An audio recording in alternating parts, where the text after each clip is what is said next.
But that's not, I mean, It's not to be unusual. fair- Well, I was just going to say, to be fair, that's not just these people. That's the history of The history of this town. for a long, long time. Terrible.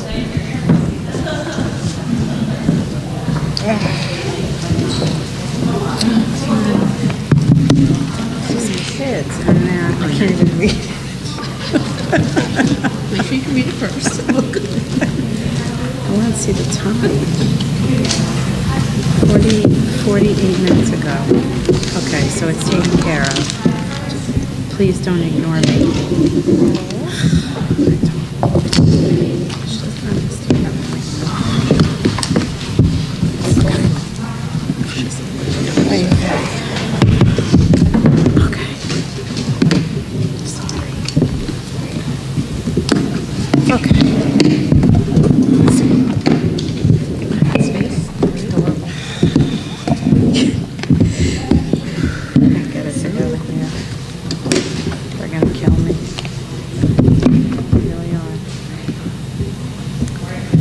Okay, can I get a motion to reconvene to public session? So moved. Can I get a second? Second. All in favor? Aye. All right, and if we could stand for the Pledge of Allegiance, it's right over here to my right by the podium.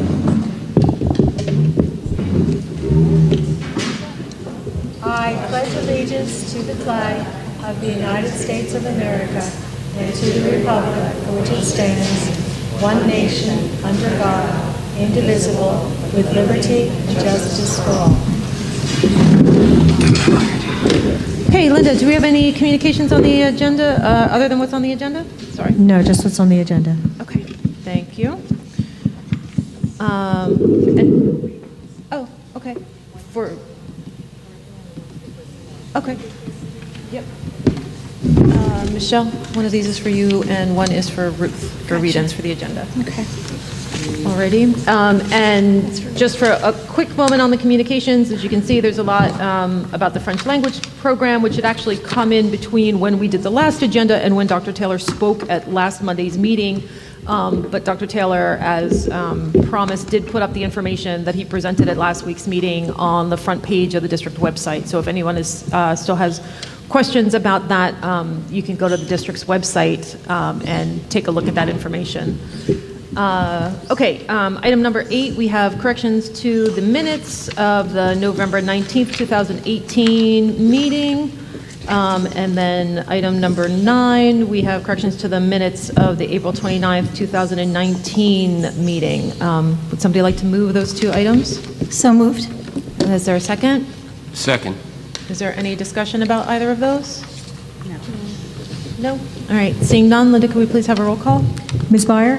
Yes. Ms. Cimarosti? Yes? Ms. Coleman? Yes. Mr. Krieger? Yes. Mr. Magaziner? Yes. Ms. McFadden DiNicola? Yes. Mr. Rizlovich? Yes. Mr. Woodward? Yes.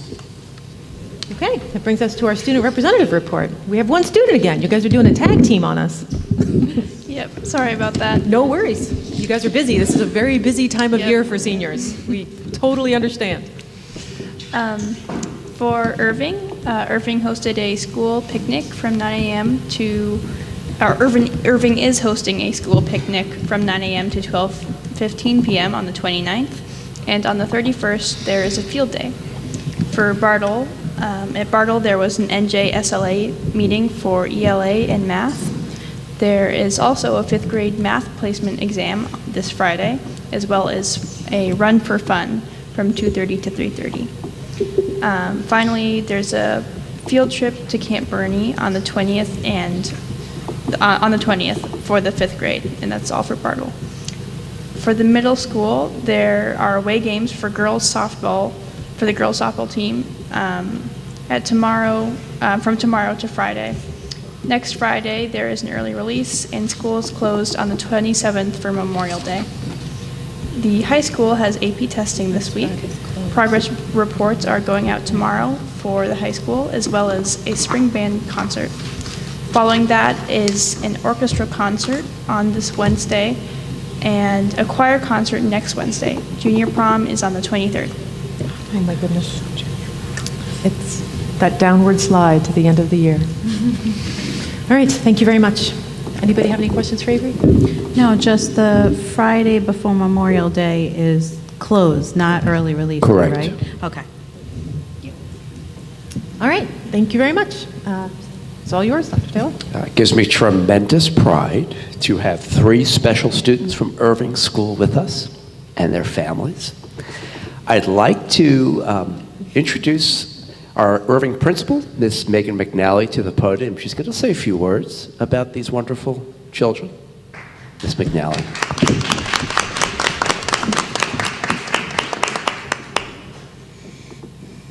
First, I'd like to say good evening to everybody. Thank you all for being here. And for my little ones, thank you. And to their families, thank you for bringing them. I know it's late and it's close to bedtime, but it's important that we recognize them because we have so many kids doing so many wonderful things and really just achieving. So I am going to start with Joanna. How are you? Good. Would you like to come up? You can come up. Come on. So we have some really nice words that I'd like to tell you. That you have a smile that lights up the room, and I would agree. You have demonstrated wonderful growth with your English this year while learning to read and write in Korean. That's really hard. You're doing such a good job. And you see Miss Schlesinger? I know she works really hard with you. We are so proud of her and her growing biliteracy. She is kind to her friends and gentle, always wanting to make sure that they are okay. We are excited to watch her continued growth as she moves into kindergarten and is with us all day. So congratulations, we're very proud of you.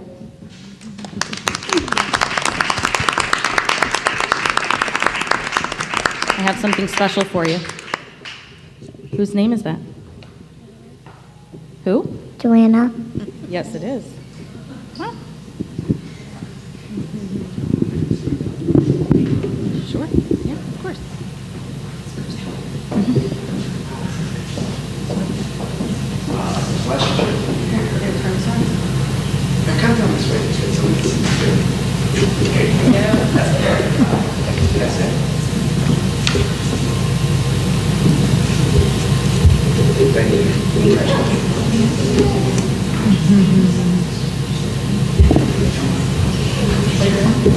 So she's in preschool?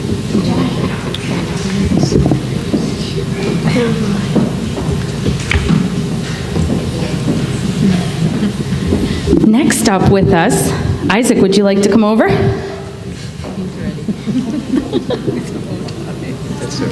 Come on over.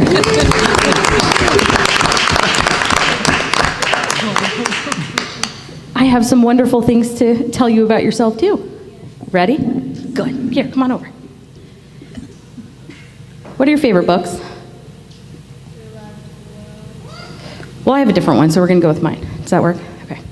Isaac's favorite books are Mo Willems' Elephant and Piggy series. Oh, yeah. You like those? I know you do. If you aren't familiar with these books, they're about 2 friends, Piggy and an elephant, named Gerald, and they go on many adventures, and they have many struggles together, right? But in the end, what do? They work out their Problem. Excellent. With optimism, lots of humor, and a solution. I am so proud of the fact that Isaac can now read these books that he loves so much, and he does so with so much expression. He always reacts with a laugh that is infectious and adds to the message in the stories. Isaac has grown so much, and we are so excited for him to be a first grader and continue his love of reading. Congratulations.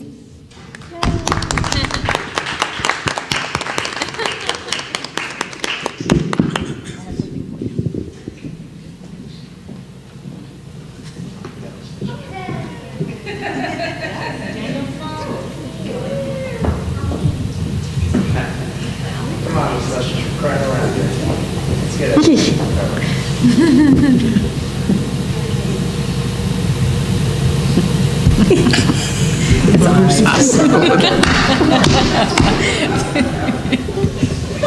Oh, guys are so cute. Oh,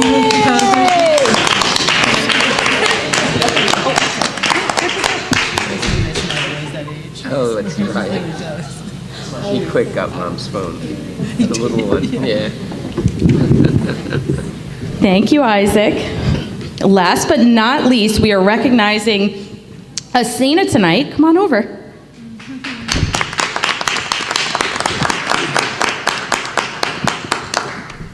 Are you ready to hear about how awesome you are? Excellent. So before Asina could even really communicate with us in English, we could just tell what a fun-spirited and kind child you really are. You always think of others, and you are genuinely concerned when a friend is upset or has a problem. Mrs. Schlesinger says she is always my first student to jump at the chance to help a new English language learner with his or her transition to Irving. You have been working very hard this year on reading and writing, right?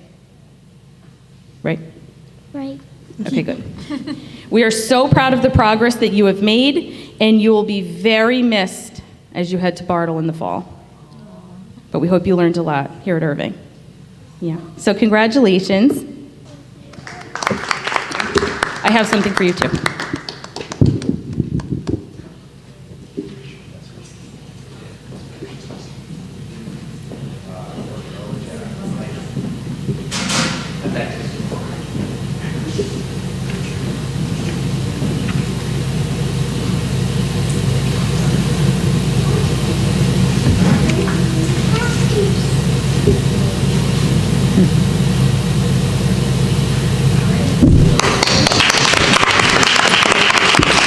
Congratulations, everybody. Thank you.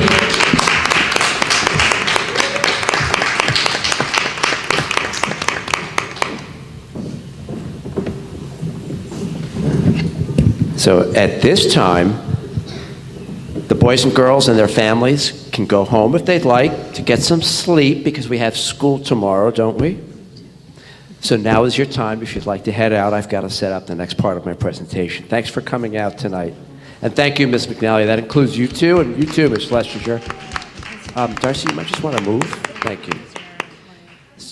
So I actually have two more parts to my presentation tonight. One is on the agenda. The other's not. It's kind of a spontaneous add-on, which I think you'll all enjoy. Let me boot up my projector and talk a little bit about what it was like to be a high schooler for a day last week.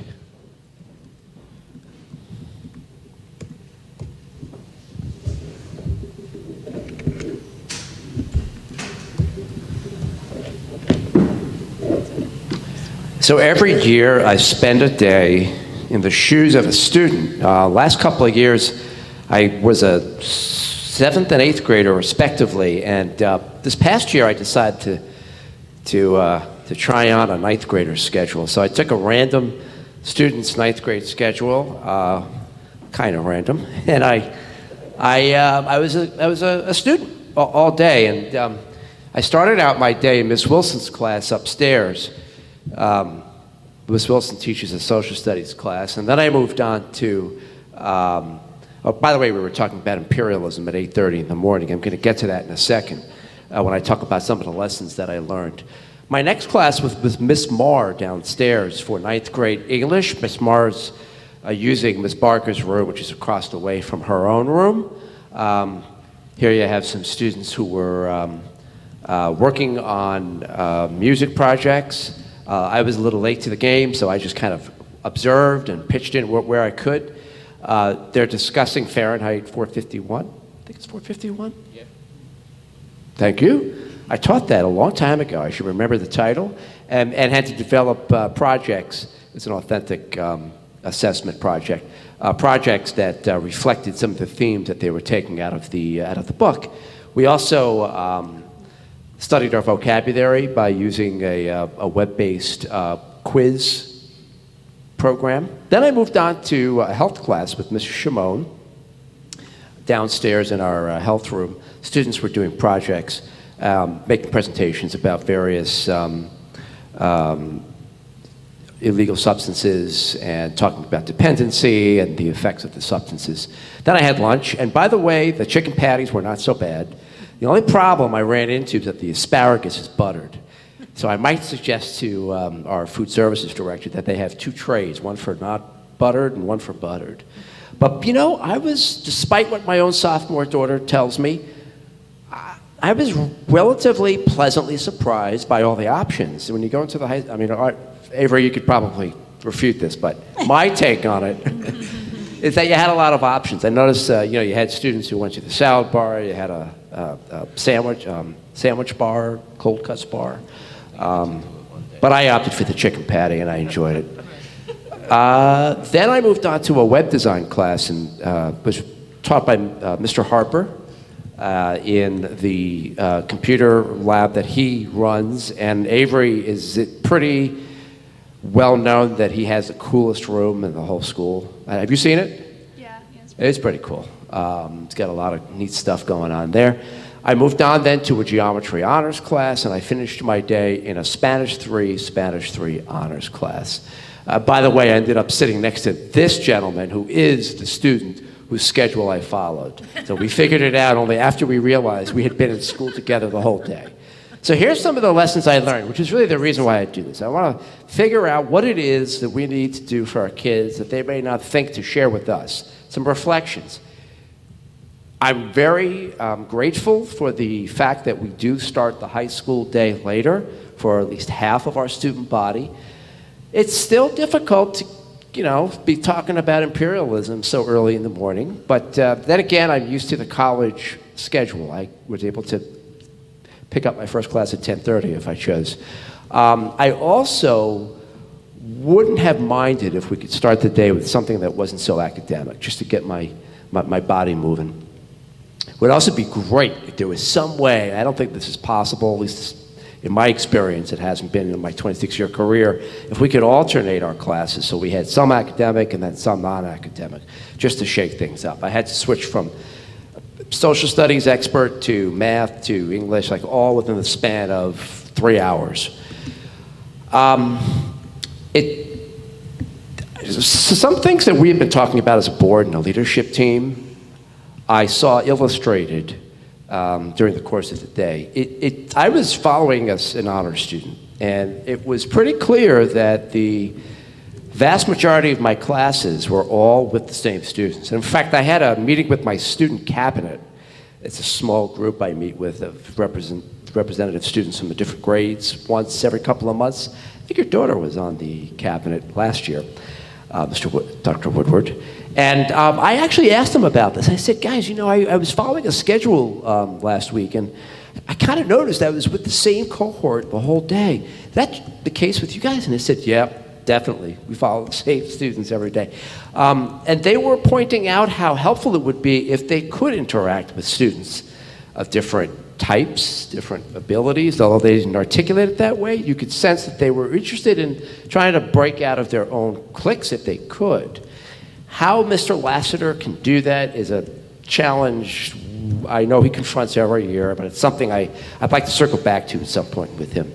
So in effect, we do track our students by nature of the fact that if they're in 1 or 2 leveled classes, because of the small size of our program and the lack of personnel we have, you know, it's one of the disadvantages of being a small school, I believe, one of them.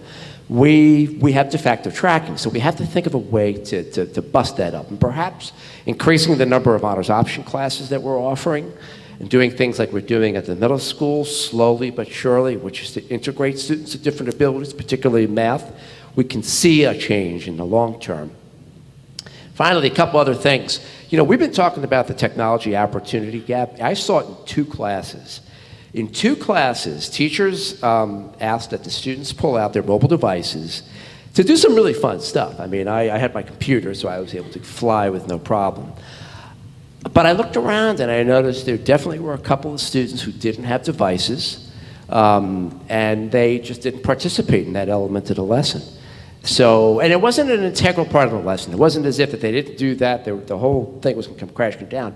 But they were excluded from that part of the lesson. So I think the one-to-one initiative that the board has supported is going to go a long way to narrowing that gap. Might not solve the gap completely, but it will narrow it. And just by the way, perhaps Mr. Lassiter and I to talk about more passing time in classes. It's really hard. I had one class, I think it was Miss Wilson's class on one end of the building, and then I had an English class on the other side of the building, and it was not easy to get around. I found myself talking to students along the way. I can't do that. You got to walk and talk if you're going to go from one place to another. I think it's like a 2-minute passing time. So that's it. Next year, I'll probably move up to the 10th or 11th grade. Probably should go to 11th grade because I don't want to keep following the same group of kids year after year. But these lessons do inform me, and I'll pay some of my lessons forward to the principals. Any questions? I do have a question, actually. The schedule is something that I've had my eye on for a long time because I have a senior and I have a sophomore at home, but also because we've been talking about this as a board for many, many years, and how the cohorts of, independent cohorts travel together, and so a very small school becomes claustrophobic at that point. So that's just socially, but also academically, that you don't really get the mix of students that we would like to see. So tracking is more of a problem, like you said. De facto tracking makes it more of a problem than we really, I think, appreciate. So I would like to suggest that we take a look at different schedules. I don't know what the timeline is for schedules. I don't know if that can be remediated in any way, but considering there's a lot of movement going on in the guidance office, with different types of techniques and whatever, I feel like scheduling is a huge thing, and it causes a lot of residual problems. So for equity and for lots of things. I saw it. I mean, I don't have any magic bullet answers, and I think Mr. Lassiter is scheduling right now. Obviously, I'm going to talk to him about this. I wanted to share it with all of you before I sat down with him. But I do know that, it's a constant debate. Block scheduling, all that type of stuff. But I've heard a lot of really wonderful things about how Finland runs their schedules, and how you were talking about academic subjects and non-academic subjects. They actually do handicrafts. I could go on and on about that because I'm a knitter, but it really does give you like a social emotional break, during the day to kind of not think too much and just work with your hands. And considering, the lack of that type of thing in upcoming years with what's happening with the food science and home ec. one could probably argue, I agree with you completely, and I felt it, but one could argue that kids are used to this and they're conditioned to it, whether it's good or bad, that they are. So for me, an adult who has a lot of freedom and autonomy with his schedule, it was really hard for me to lock into the periods, and I was like marching from one class to another, and it was difficult. But I recognize what you're saying. It was hard to go from one academic subject to the other to the other. I don't think I had a break until after 3 academic subjects in a row. I mean, I am sure that you're right. They're used to it, and they're much more, what's the word? They just have the stamina of being young and running from one thing to the next. But I would guess that has something to do with the amount of anxiety that they all suffer from, making sure that they get where they need to be, being accountable. We talk a lot about getting them ready for being an adult, and you're saying as an adult, you have the opportunity and the freedom to do things differently. So are we doing the right thing, forcing them to get used to it? I don't know. Avery, do you have any thoughts about what I just shared? Yeah, I actually had a couple of thoughts. Just from talking to a couple teachers and a couple students, I would be slightly concerned about integrating more free time. Actually, I know it's kind of contrary to what Ms. McFadden-Nicola was saying, but I don't think we as a board often realize enough the pressures that our teachers are put under to make their schedules and make their curriculums fit into a really tight 1-year period. Like, for example, I was really astounded that one of my teachers for AP US History could fit in the entire history, the second half of the United States history into just one period. And especially since our periods are a little bit shorter than most schools, and we do have a rotating schedule, so a couple times we have a class off one day. So I think, we do have incorporated breaks like that. And I definitely think we should keep that the same, that we have like a break where like you can go one day, but then you break and then like the rest of the week you have that class.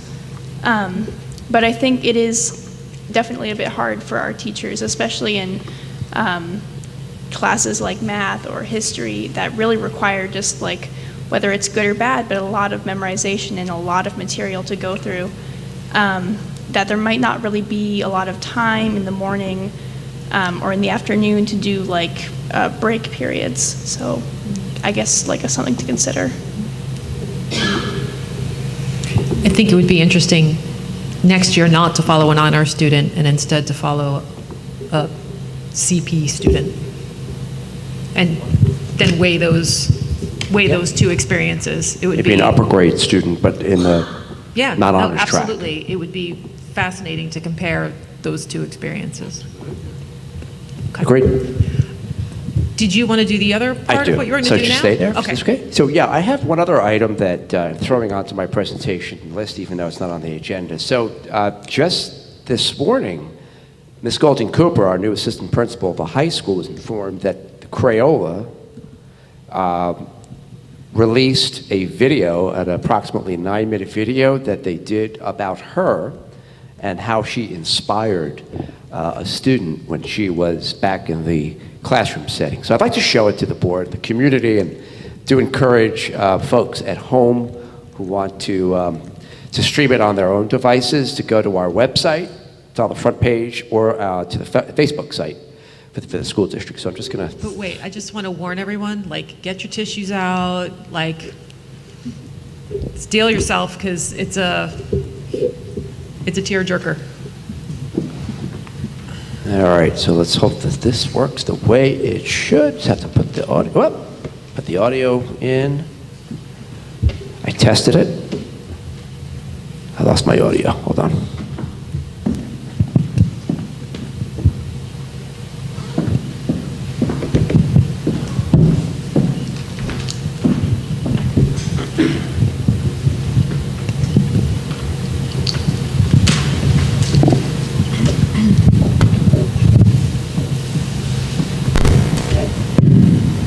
Alrighty.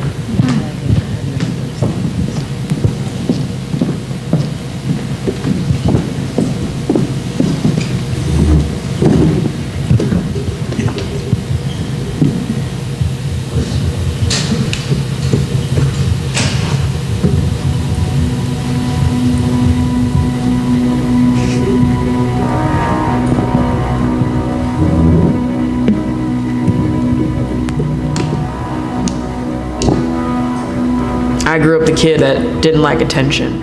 I'd rather be in the background. Track for me saved my life.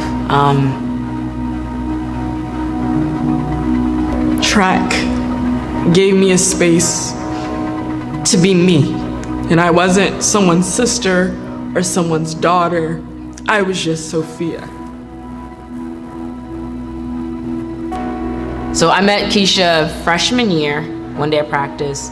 She was like, anybody interested in doing the long jump?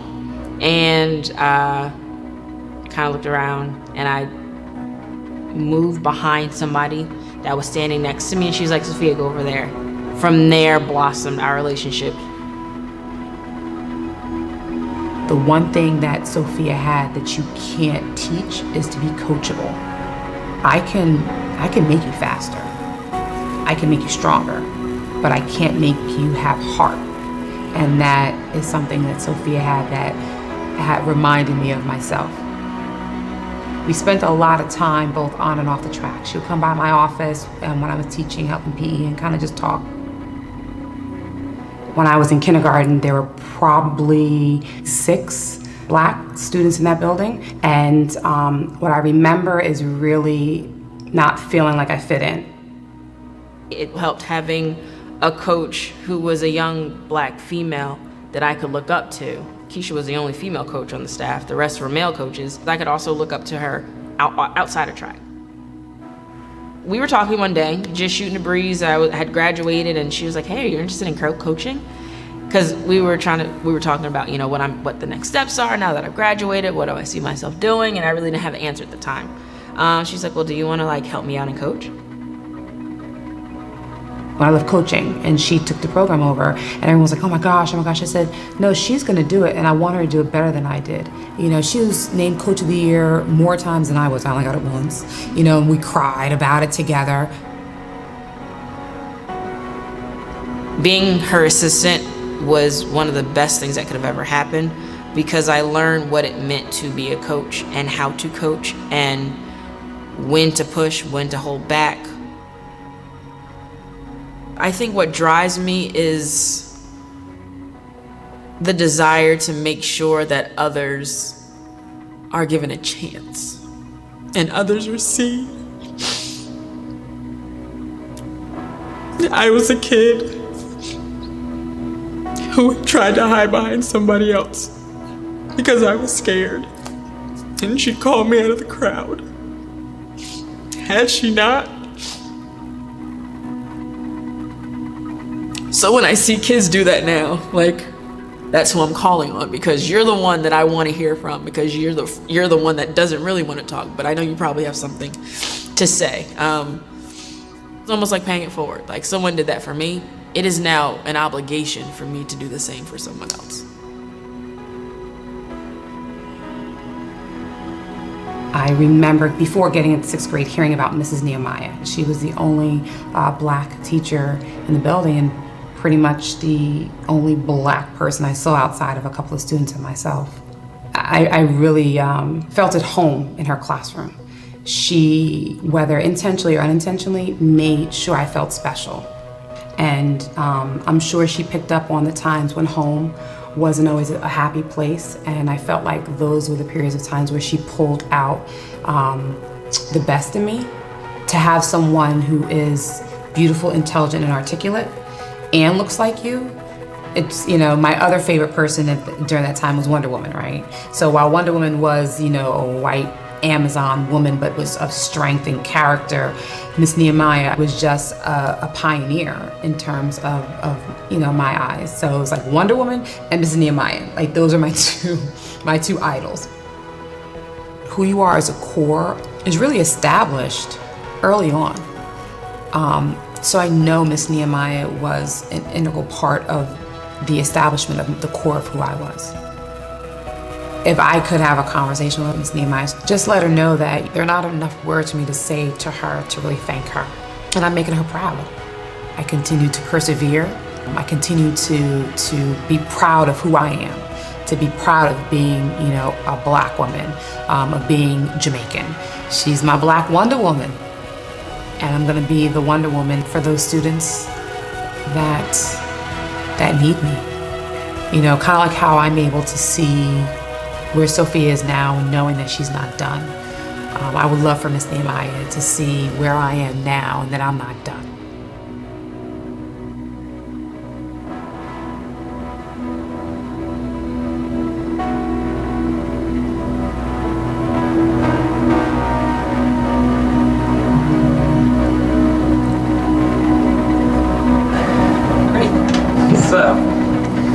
First, we're just going to have you introduce yourself. Okay. My name is Sheila Armfield, but for most of my professional career, my name was Sheila Nehemiah. I taught at Washington School in West Orange, New Jersey for 41 years. 32 years ago was my first meeting of Keisha, or thereabouts. And my first impression of her was very kind, very intelligent, very helpful, always wanting to help me.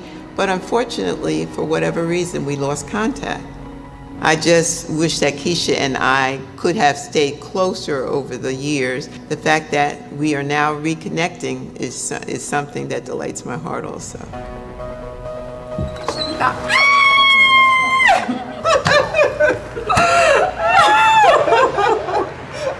my God, I love you so much. I can't believe it.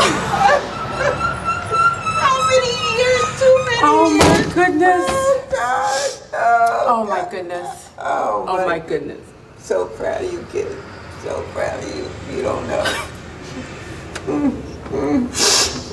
You have no idea.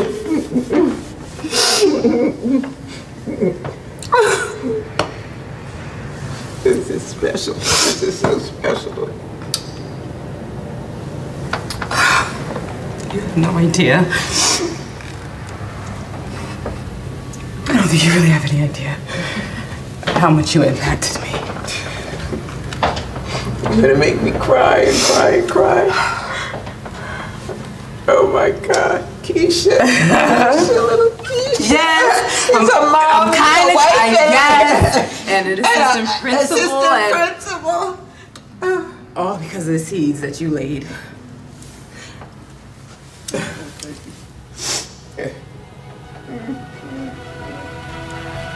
We should pass it on.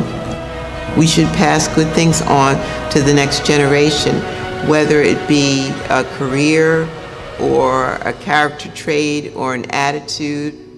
It is pretty amazing to look back over 41 years of teaching and realize that I have had a big, huge impact on thousands of kids who I really regarded as my kids when they were in my class. And my students taught me many things, just as many things as I taught them. There's a song my dad sings sometimes, and one of the lyrics goes, where would I be if not for your grace?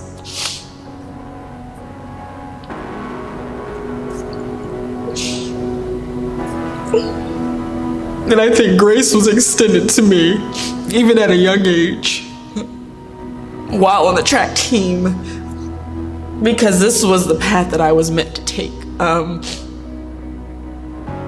And the vessel that was used was Keisha. Because, you know, we all have our own plans of what we're gonna do, and it just so happened that Keisha was the instrument that was used to pull my gift out of me.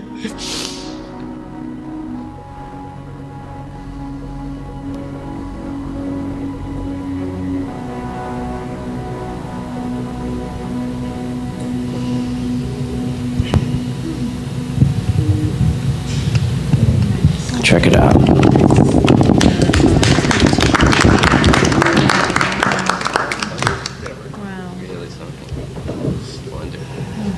Yes, that's on the front page of the website and on Facebook, in case you want to stream it. Our very own Ms. Golden Cooper. I don't know how to follow that.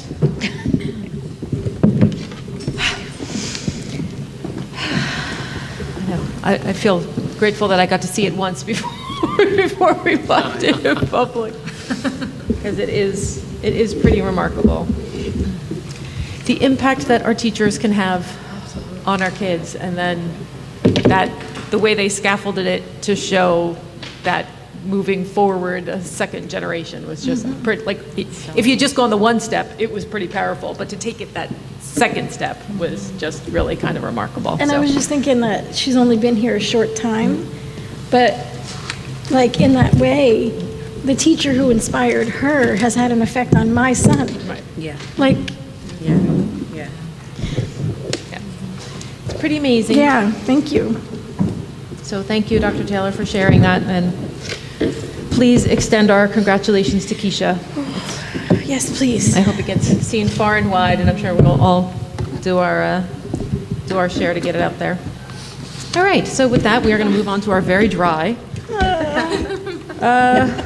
committee reports. And Michelle, we get to start with you. So there you go. You get to like Michelle will cry through it. turn it on, spin on a dime, Michelle. That's right. So you all want to hear about what I have to say right now. After that, goodness gracious. Okay. Oh, boy. All right, well, curriculum field trip requests are item number 1, and I have a change to read into the field trip form, which you can find on the drive. But the very last field trip is for Bartle School with Ms. Julie Ernst, who taught my daughter Portia. I'm a mess.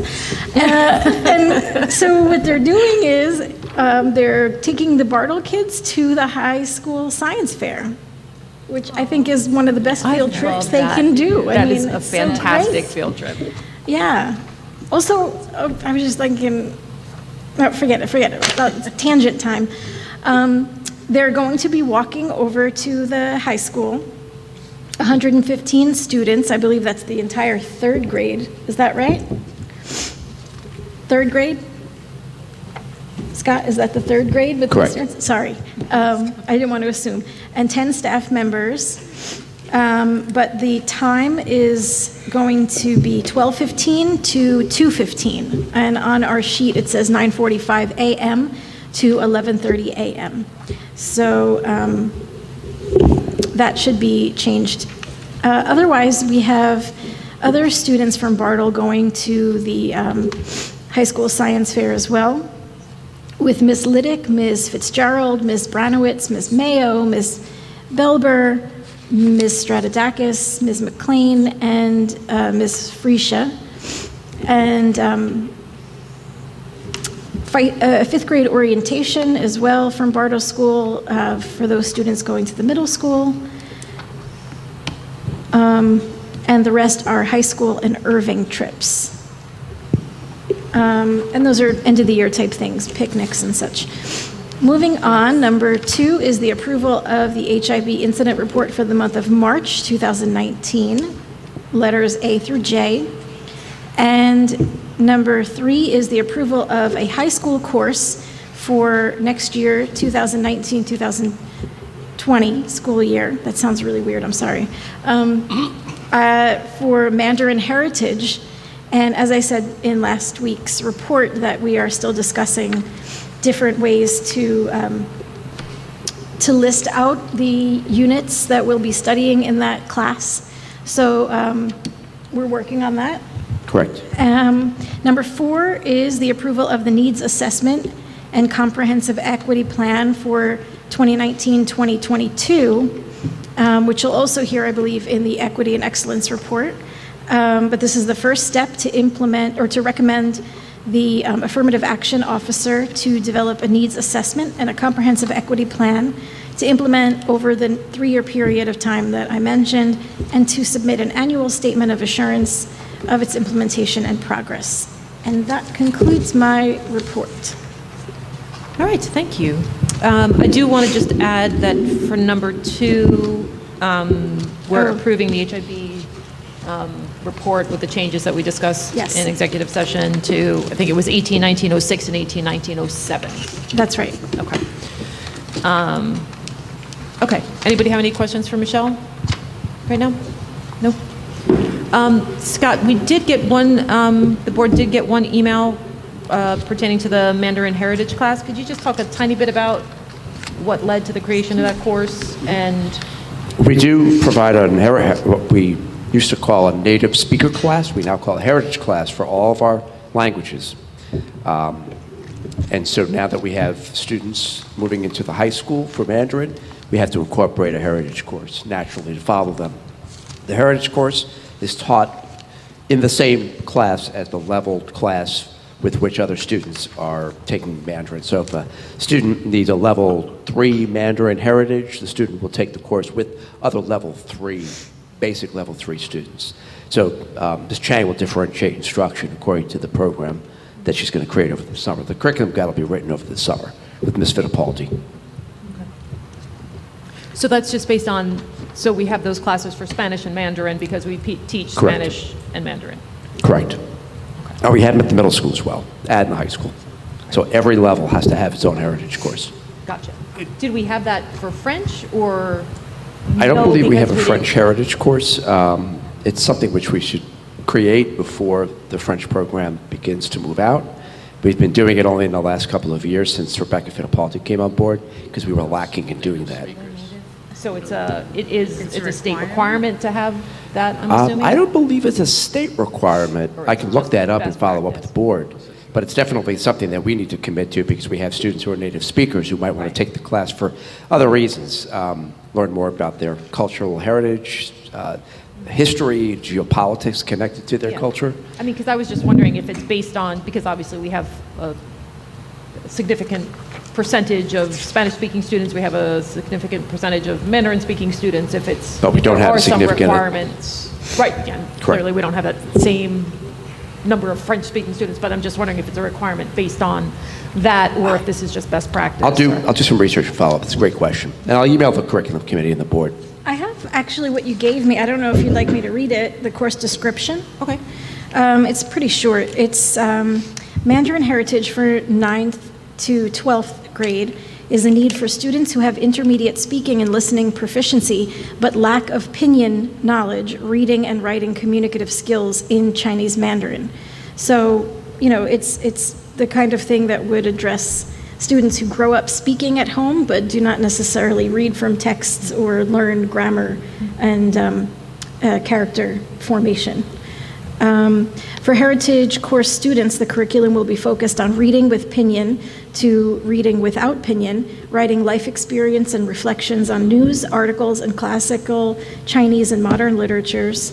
Heritage course will also learn to appreciate Chinese cultural ancestral heritage, and the Heritage course will also contribute to the community with the students who learn Chinese as a second language for providing perspectives in learning Chinese. And we were told when we were first discussing this in the curriculum committee that we would be using authentic texts to teach from. So there's no textbook, which I think is wonderful. It's how I studied a lot of different things in my comparative literature major at Rutgers. You read the original actual text, and then you're able to translate into other languages, or you're able to understand different cultural differences that are inherent in the text.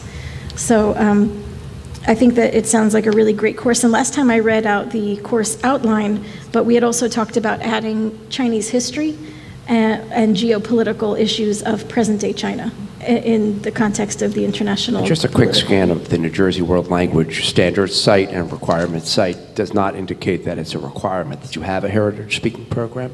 I'll do some more research and I'll reach out to my contact, but it doesn't look initially like it's a compliance need. And it's not, I'm sorry, and it's not an additional class for her to teach. It's rolled into her existing classes. So it's not like she takes on another section or something. These are students Correct. who would It'll be in the same section with the other kids that so she's it's not teaching. an additional course. It's just to be able to accommodate students who are heritage speakers. Correct. in the It's almost like a school. reverse dual immersion course. You have a minority of the heritage speakers in this class situation setting. Two quick ones.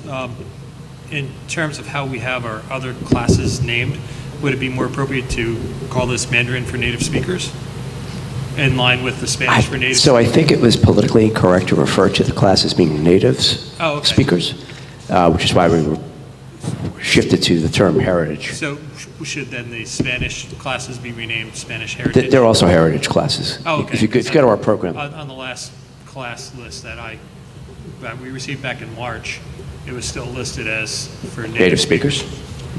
Our most recent program, our most recent new program request form, approval forms have all listed heritage. Okay. I'm going to double check Janice's And then when we got me curious. When we had this class for the middle school, like one of the lines in there was that we needed to hire an additional teacher for the Mandarin Heritage class at the middle school. That never happened? Not currently. We didn't have to hire someone else. Not as a result of the heritage program. Okay. Okay, if there isn't anything else on curriculum, we'll move on to finance facilities with Mark. Yes, thank you, Darcy.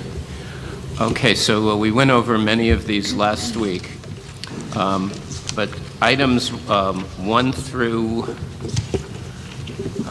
let's see, 1 through 8 are bill lists, treasurer's report, board secretary report, going back into February, certifications that no major, number 7, that no major account or fund has been expended. Item 8 is the budget transfers. Item 9 is the travel and related expense reimbursement reports. Item 10 is approval of contractors for professional services. We do have an addition there for Camp Bernie nurse from, I guess, a service called Bayada Home Care Aids. Item 11, again, we did this last week, but I'll go over it again. The proposal for roof repairs at the middle school. And in item number 12, we're going to move to approve the lesser amount, which would be a repair from this year's budget of $4,600. Items 13 and 14 are coupled in the same way. Item 13 is a proposal for roof repairs at the high school, and we're going to choose obviously the least expensive, which is the $38,800 repair from Northeast Roof Maintenance. And that'll come from the fiscal year 2019-2020 capital expenditures from our capital accounts budget. Item 15 is new, and it's a recommendation to accept the Highland Park Education Foundation grant for $20,000. For the middle school, the grantee is Christina Nicosia, and the project is the Fuse Studio project. And as always, I read many of these in from the Highland Park Education Foundation. Thanks to that group for raising this money and for funding special and wonderful programs at our schools. Item 16 is very similar. It's a George Street Playhouse memorandum with our public schools, and that is the district's support for the George Street Playhouse application for a grant of $25,000 from Provident Bank Foundation to develop and implement creative dramatics theater arts integration program at Irving School to improve academic and social emotional development of K-1 students. So this is wonderful, $25,000 coming into the district, and especially coming in from a local group, George Street Playhouse, which we've had the relationship with before. Item 17 is a renewal contract for dental benefits with Delta Dental, and that item is with no increase. So we're actually getting an insurance policy with a 0% increase in premium rates. Item 18 is a contract renewal with Computer Solutions, Inc. for budgetary accounting and payroll software system and support coverage for $12,372 for the 2019-20 school year.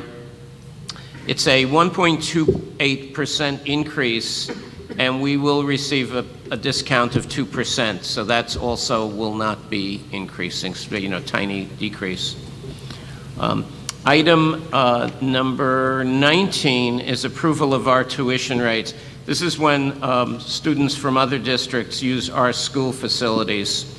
The one change to this, should I just read it in and we'll vote? So the last item, preschool disabled full-time, is a program we will not be having. So we're going to strike that from this motion. So it'll be from pre-K half-day down through preschool disabled part-time. And I do want everyone to note that the new therapeutic support program, which we haven't had this year, with the assistance of Rutgers University, we'll have some open slots, or hopefully we'll have one or two open slots, and we will charge those out to other districts who have students they want to send to us at the rate of $50,000 per year. So hopefully we can make up some of the money we desperately need in our budgets with that. Item 20 is the renewal of our grant application for the student-based, school-based youth services program. This is grant money, the tune of $277,587, and this funds the high school's teen center. So this is an application we make every year. And then the last item is the approval of a contract to upgrade our door access control and video security systems. This is a contract with Open Systems Integrators of Hamilton, New Jersey, to upgrade existing door access control and video security systems throughout the district. The cost is $149,458. This is again in the 2019-20 budget, and again is from capital expenditure. So, Linda, correct me if I'm wrong, but this is going through a co-op contract, so we're not going out to bid on it. That's correct. Good. Okay, and so that's the full Finance Committee report. And we did not meet before the meeting this evening. Okay, thank you very much, Mark. Does anybody have any questions on any of those items? Do we have the behaviorally, what are you calling it, therapeutic support program? Did we formally approve that at all? Is that going to be on the agenda? Can you repeat that question, Ruth? The therapeutic support program? That hasn't been on the agenda yet. No, is not that- yet. Okay. Yeah, we're working on that now that we've got the green light last board meeting. Okay. Although we did budget it. We budgeted for it. Okay. So if somehow that falls through, some money is going to have to be moved around to not pay Rutgers and to send some students who we're bringing back into the district with that to continue to send them out of district, which, hopefully that won't happen. No, that next step will be to put it under approval of contractors for professional services. Great. Scott, with the FUSE program that's being funded by the grant from the foundation, so when Christina comes in next, I don't know when that, do we know when that's coming soon? I'll tell you right now. Next meeting to talk about one-to-one. But maybe she can spend 2 minutes and fill us all in on that, because that's a very cool program. Yeah, it is. It's basically pushing up the program to the middle school. Yeah, the next meeting for us will be on 21st, coming up Tuesday, so we'll be thanking them personally for that. And then 21, the request for the upgrades for the door access controls and security, where did that come from initially? Just like, where did we assess the need that we needed to upgrade the scope of the work that we need to do? Essentially, all of our locks, correct me if I'm wrong here, we're talking about the broader district program, need to be replaced. They're outdated, and the systems, any replacements are not compatible with the controls that we have. Okay, because they're so outdated. So outdated. Yeah. And the same with the cameras. And for number 21 with the door access control and video security systems, does this include the cameras outside the school too? Because If you're going to do it, right? So it'll cover all 4 buildings. Okay. Any other questions for Mark, Finance Facilities? Okay, we will move on to personnel. Ruth, you get that honor tonight since Ann is not here this evening. The longest part of them. Okay, you ready? Here we go.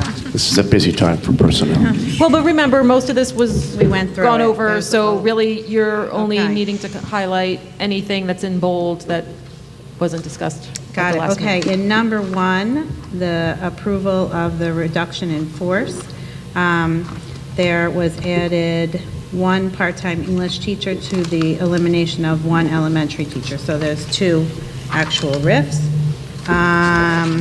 Number 3 is an approval of a legal settlement. 7, we have a resignation of one of our school psychologists. 8 and 9 are both resignations of paraprofessionals. 12 is a non-renewal. 13 is an extension of a medical leave, while 14 is the approval of an initial medical leave, as well as 15. 16, we have the approval of the music teacher, full-time at Bartle School. And then 17, our new reading interventionist teacher at the Irving School. 18, a new paraprofessional at Bartle. And 19, summer registration support. Let's see, what else do we have here? Okay, then in the approval of the tenured staff, which is number 29, there was a mistake in a salary. So a step was added, and that salary is now amended to, there's a couple of salary amendments. Okay, so to the tenured professional staff, there are 2 changes. Nope, 1, 2, 4 changes to salary there. And then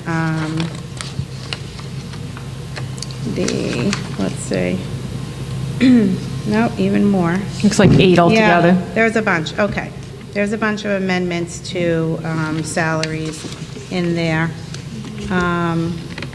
in number 29. 30 is fine, 31, non-tenured 12-month staff. Excuse me, Ms. Byer, there's a correction that you need to read in. So I need to read that in, that's on 29? It's number 29. Okay. The other ones were already corrected? Yes. This is, okay, got it, okay. So under Jennifer Mayo at the Bartle School, the salary as stated here is 64, I can't read it, and then the amended salary is 67,145. That's the corrected salary.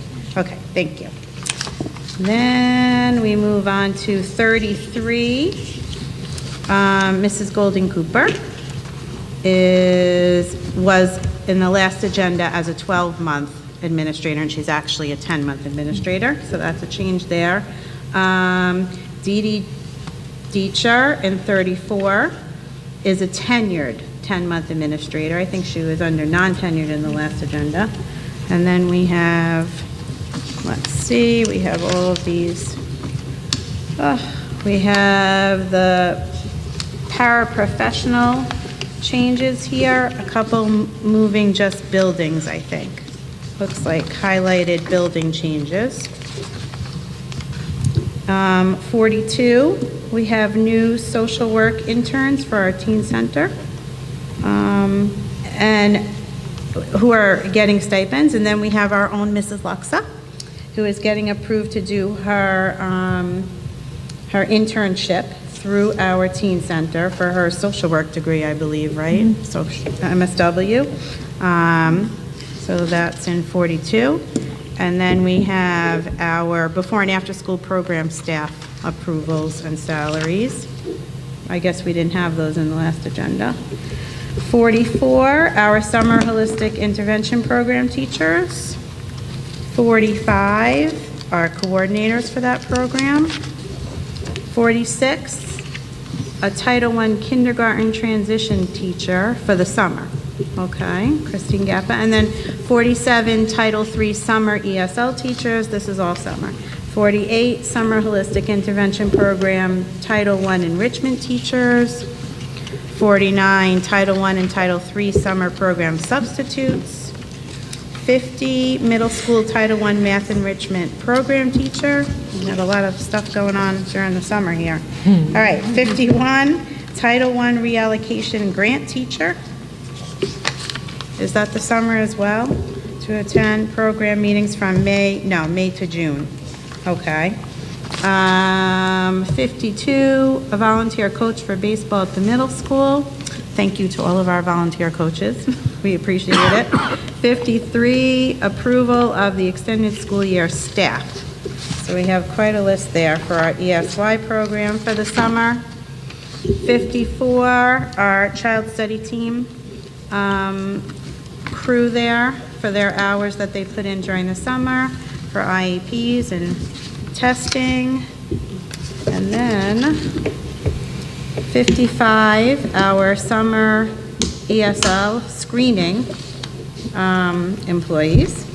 56, summer 2019 nursing work. 57, approval for a paraprofessional to cover the middle school breakfast duties. And that is it. Okay. We're trying to separate the next round. Will be, Yeah. The next round will probably have a lot of scheduled B appointments on the coaching agenda and new hires. Okay. Okay. All right. Any questions for Ruth or Scott on any of the Yes, personnel? number 50, the middle school Title I math enrichment program teacher. I'm just curious to know whether that is for students who need help over the summer, or if it's students who are looking to be pushed ahead over the summer. That's a great question. It's actually for the former, for students who need help. Okay. We're trying to shift the way we think about that program and make sure that we identify those kids we're talking about, not try to necessarily encourage kids to get a leg up and take slots Okay, for the I'm other much more students. comfortable with that approach. Thank you. We, just, Rob, so you know, we talked about that at the curriculum meeting on March 6th. And there's some notes available. I don't know if you want me to go through any of these, but it's math support, not enrichment. It is not to get into algebra or to get ahead. Students can waive into any math class, and they must have a good foundation.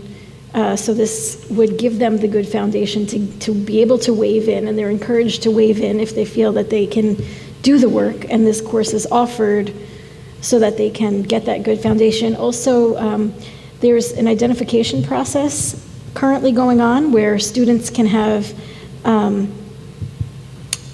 the opportunity to get into the class with encouragement. And apparently it's in the works. I haven't heard it yet, but there's a Honeywell and an email blitz to advertise coming. Correct, and we're going to be meeting with the kids themselves as well. Yes. Question. I just have another question about that. Now, because it's Title I funding being used for that, wouldn't it be required that this program serves students who have needs, or no? The middle school is a all Title I district? Yeah, so. Or not school. The school. Yeah. Mm-hmm. But this, Correct, I mean, correct. this was an issue that we took talk about Right, we did last talk year. about that. Yeah, I was just thinking about the actual funding regulations around what students can actually take advantage then of that type of program. Yep. So I don't know what the identification process is, but I'd if like we to were hear using Title more. I's funds for a program just to move kids ahead, that would That's the still problem. be wrong, right? That- So, Right. I think we would all wave a flag on that one. But And we since did. this is, right, so since this is Title I funds used to try to lift help up, boost yeah. student achievement, that's. Right, so I mean, I don't know if there's more to tell about the identification process, but I would certainly want to hear more about that if it's available. I'll follow up with the curriculum committee in a couple of weeks and have that for you. That'd be Yeah, great, so we thank haven't you. had that conversation just yet. No, but Right. it definitely was part of our conversation on March 6th. I'll give you an update. Small part, Yep, but which then you can report out to the full board at the next June 3rd meeting. great, thank you. All right, anybody have anything else for Michelle? Oh, no, Or for for Ruth, sorry? Yeah. Well, I thought we switched to curriculum there for a minute. I It got sounded like confused. we did, but we didn't, I'm It's a little sorry. intertwined. Right. And I just wanted to say, as we move forward with conversations about math and how we're changing our approach, I'm really excited to have Chris with us since this is his area. He's actually a math professor, so. Nobody's an expert on it. Nobody's an expert on such a big issue. There you go. But we do look forward to your input on these matters as we go forward. So we're very glad to have you for multiple reasons. Okay, so if no one else has anything for Ruth on personnel, we'll move on to policies with Mark. Again, thank you. We are meeting tomorrow evening at Dr. Taylor's office at 5:30, and we have a long list of policies to continue to review through. There have been a few that have been very important and somewhat complex. One of those we did a second reading over the last 2 months, which was the suicide prevention and suicide policy. And so we spent a lot of time on that. And then the next three that seem to be very important, and we've had a lot of discussions at the board table about in public and also in private session in discipline, have been around attendance, late arrival and early dismissal, which mostly is about late arrival, to be honest. And then the use of physical restraint, which is a policy that we have notes going back about 5 or 6 years. Ruth, you had brought some ideas to the policy committee before my time on the board, and we reviewed the policy that you put forward, the existing policy, also some policies that are sample policies from the different organizations that do policies, and we tried to come up with something that made sense. So I'll be moving for first reading in a few moments the policy on attendance, policy on late arrival and early dismissal, and use of physical restraint. Just a few words on each of these. For the attendance policy and the late arrival, early dismissal policy, these are policies where the board sets the goals or the policy for the administration to implement. So that does not mean that the board says, if a student is 15 minutes late, these are the exact actions you'll take. It's a guideline to the kinds of institution or the kind of organization we have in place to deal with the lateness or the poor attendance, so that the administration can themselves make the guidelines or the rules. So those took a lot of thought to try to bifurcate the issue of setting the policy versus setting the exact action that's taken at the school level. And you'll see that in some of the new wording in these policies. In the case of use of physical restraint, that's more detailed, but in that case we wanted to take, I think the correct words are the least restrictive action. There's a lot of different actions you can take when a student is having a serious problem and is a danger to themselves or a danger to others in terms of restraining them. But I think you want to take, at least the policy committee felt, that we want to take the policy that restrains the student as few times as possible and with the least amount of restraint required so that no one is injured. And it goes all over the map, so we had to kind of focus in on that. So that policy used, I think, much of what Ruth had come forward with, which was which had to do with a great deal of care and not so much physical force. So you'll see that represented in the policy. So that's really what I have to say on that. In the policy for second reading is the organizational chart that we passed for first reading last time. So I just welcome any comments or any suggestions or any changes we could make to make them better. Could I make a comment? Yeah, of course. Or do you want? Okay. So I was wondering if this addresses, and I know we talked about this maybe a couple months ago, where we talked about the issue of a student that comes like 5 minutes late being treated the same as a student that comes like an hour or two late. If we're leaving it up to the schools to decide the policy of lateness, how can we ensure that these two students aren't going to be treated the same, and that 5 minutes late isn't going to be kind of ruining a student's attendance? We spent hours talking about that issue. I mean, literally hours. And I think it became apparent to the members of the committee that the board can recommend to not recommend, but have a policy which demands that the superintendent and the administrators have a reasonable execution of the policy, but that the policy doesn't try to distinguish between 5 minutes and 1 hour. And we believe that the administration should make those decisions, such that if a superintendent or an administrator has a policy which is either ridiculous or isn't the wishes of the board, so that they are treated the same, or they're treated, and I would say badly, that administrator is the person who's responsible and is to be taken to task by the board. But we didn't think that a board should put those kinds of numbers into writing in a policy. And we wouldn't know what to do. I mean, we would know what we think we should do, but that might be the wrong thing to do. We're not on the ground in the high school. I mean, we toured the high school a few days ago, and it was kind of eye-opening. I mean, it was wonderful, but it was kind of eye-opening for us, for many of us, I felt that way, to see what goes on, how it runs, what some of the internal mechanisms are, and how the place works. And we didn't feel that we're enough experts on how the place works to set those kinds of numbers in place, other than to say to the superintendent, and there are words in here that particularly in the lateness, let me bring that up though to give you an example of what we did put in, if it would come up here on my computer. Internet is fighting me. Do you have it up? Oh, it came back. I got it. Thank you. I think I have it. Yeah. So we added the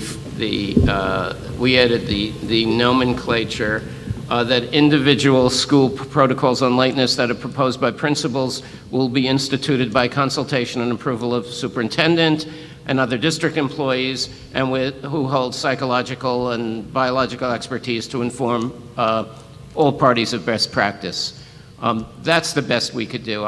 We did not want to put minutes and timing and so on into a policy. I can tell Avery that Mr. Lassiter, Ms. Golden Cooper, and I, and Ms. Middleton have had conversations, several, around the same time the Board Policy Committee was looking at this document, about how to see there to be different degrees of being late, right? The intent of the late policy internally is to be sure that we are documenting how much instructional time students are losing, and then consider whether a student has lost credit because he or she just missed out on too much.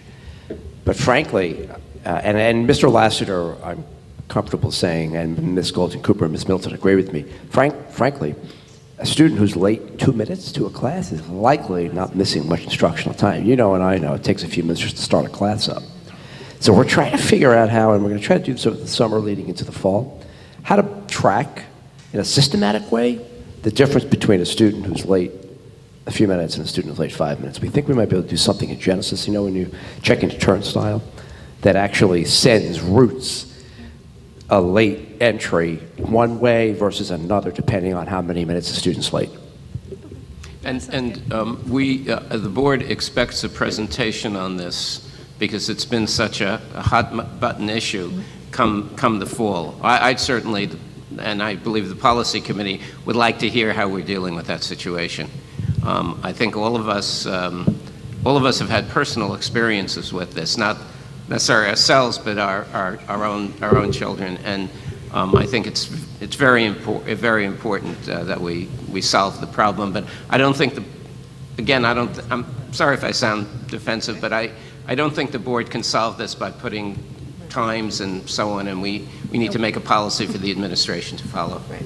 And this is an issue that's come up multiple times over the years, and we've already made, these kind of like tremendous strides in terms of how the district deals with this issue. I mean, it was not long ago, when Dr. Taylor first came on board, that letters were still kind of automatically going out once you hit so many lates, and I don't think it was ever looked at whether that was 2 minutes or 20 minutes or 2 hours, that, if you had X amount, we were calling law enforcement and we were going to be dragging you into court. So I know, exactly. So we've already done some serious backpedaling, and now we're really looking at how to refine this to make it the most reasonable for our students, where they know the expectation is that you're here and you're here on time, but we're not going overboard if someone's a couple minutes late to class. So it's all a balancing act. It's really difficult too, because we're, I think, swimming against the stream in a lot of different ways. We decided as a policy committee to talk about like psychological and biological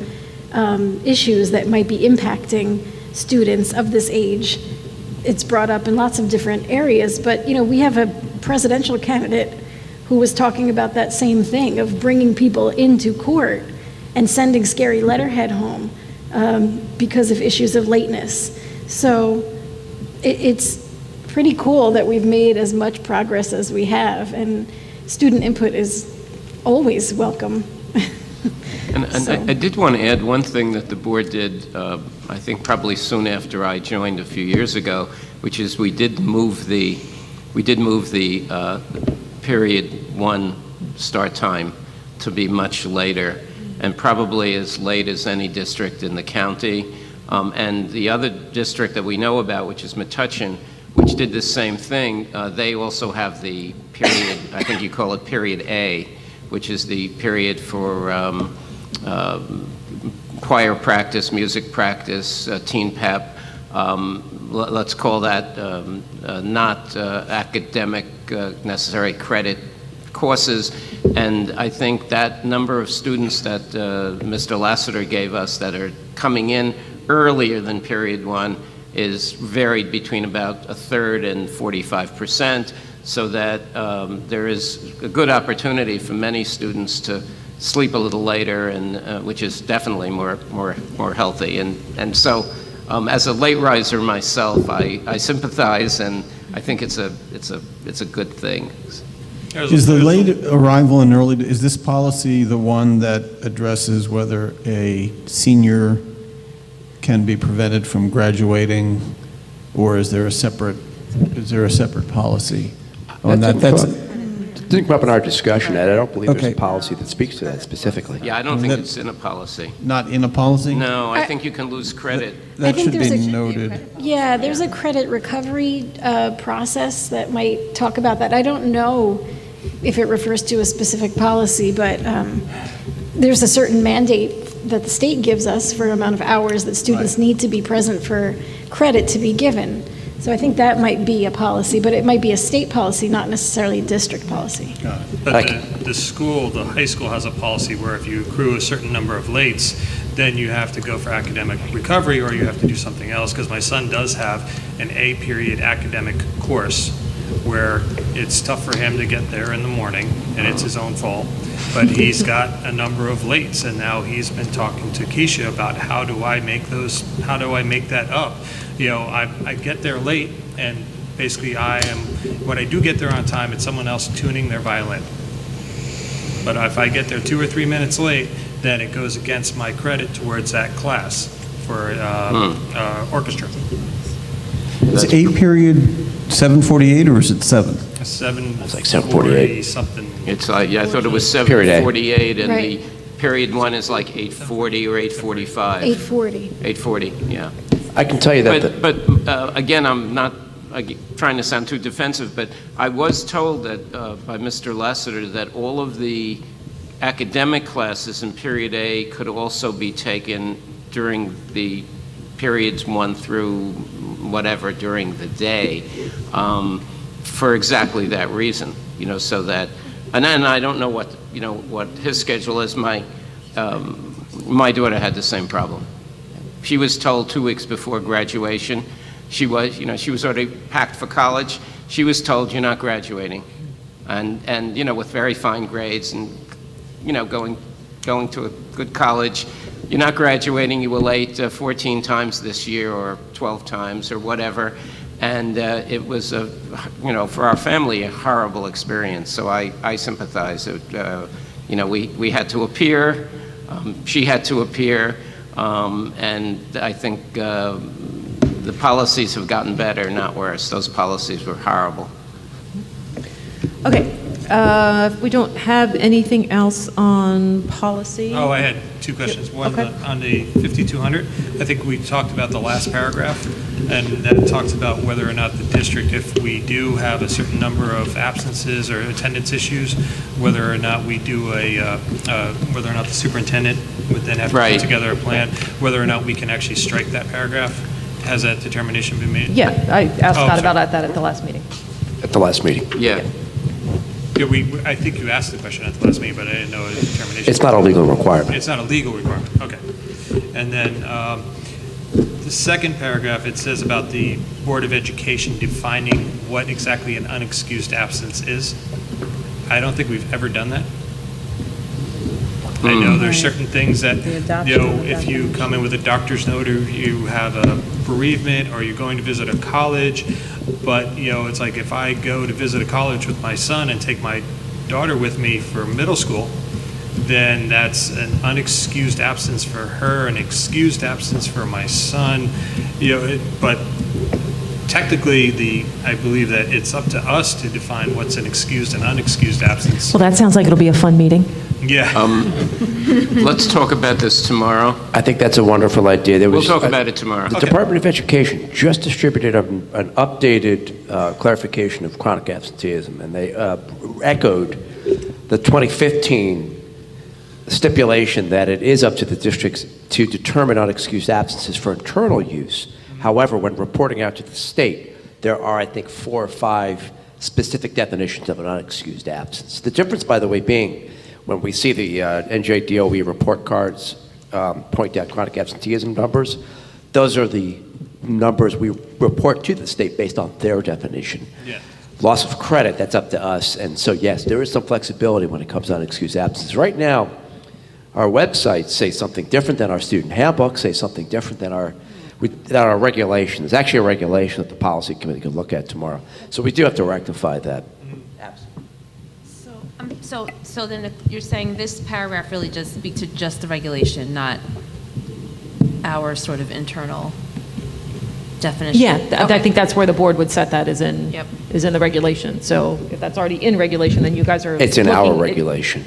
Okay, Yeah, so you guys are going to have to look at that. Yeah, we are. When we rarely do that, regulation for the community's sake is much more specific than policy, and boards do have to adopt both regulation and policy. It's the same idea as a law and a regulation, right? The state implements, or the legislature implements a law, and then the individual department has to then create the regulations. I think we're a little behind now when Strauss Esme gives us updates on regulation as well as policy, so we should probably take a look at 5200, the reg. And I just also want to reiterate for Mark and the rest of the policy committee, always feel free when there's a big backup to shuffle stuff out to individual committees. You know, I mean, finance can be looking at finance, ones pertaining to finance, personnel to personnel. Yeah, you know, so, you know, the policy committee doesn't always have to take on all those tasks onto themselves. You can farm some of those out to committees for them to look at in their committee meetings as well. It was very, very easy to go through, like the finance ones, when Ann assigned me them. It was very easy to go through the ones that had no meat to them, you know, there was no controversy. Right. Where there were 10 words changed or whatever. But when it gets to these, which we've tried to pick off the tough ones, it's really hard, and it's hard to farm them out. But I'll look at them with, Scott goes through them as well. We'll look at them and see if we could do that. That's a great idea. Okay, yeah, I just don't want to, you know. I know. Overburden you guys. Okay, so if there's nothing else on policy, we'll move on to equity and excellence with Monique. I have nothing new to report since last week. We'll be meeting in June to continue talking about the memorandum of agreement between law enforcement and education officials. Feels like every time you mention that, there should be like a dun, dun, dun. Right. 'Cause it's just like this big buildup. Yes. Okay, well, we appreciate you guys tackling that. Okay, let's see, so where are we? Okay, so now we're at public comment. The Highland Park Board of Education welcomes public participation. If anyone would like to make public comment, you can come up to the podium. There should be a sign-in sheet there. Please put your name. Uh-oh. Or maybe you can't because Linda didn't put a pen.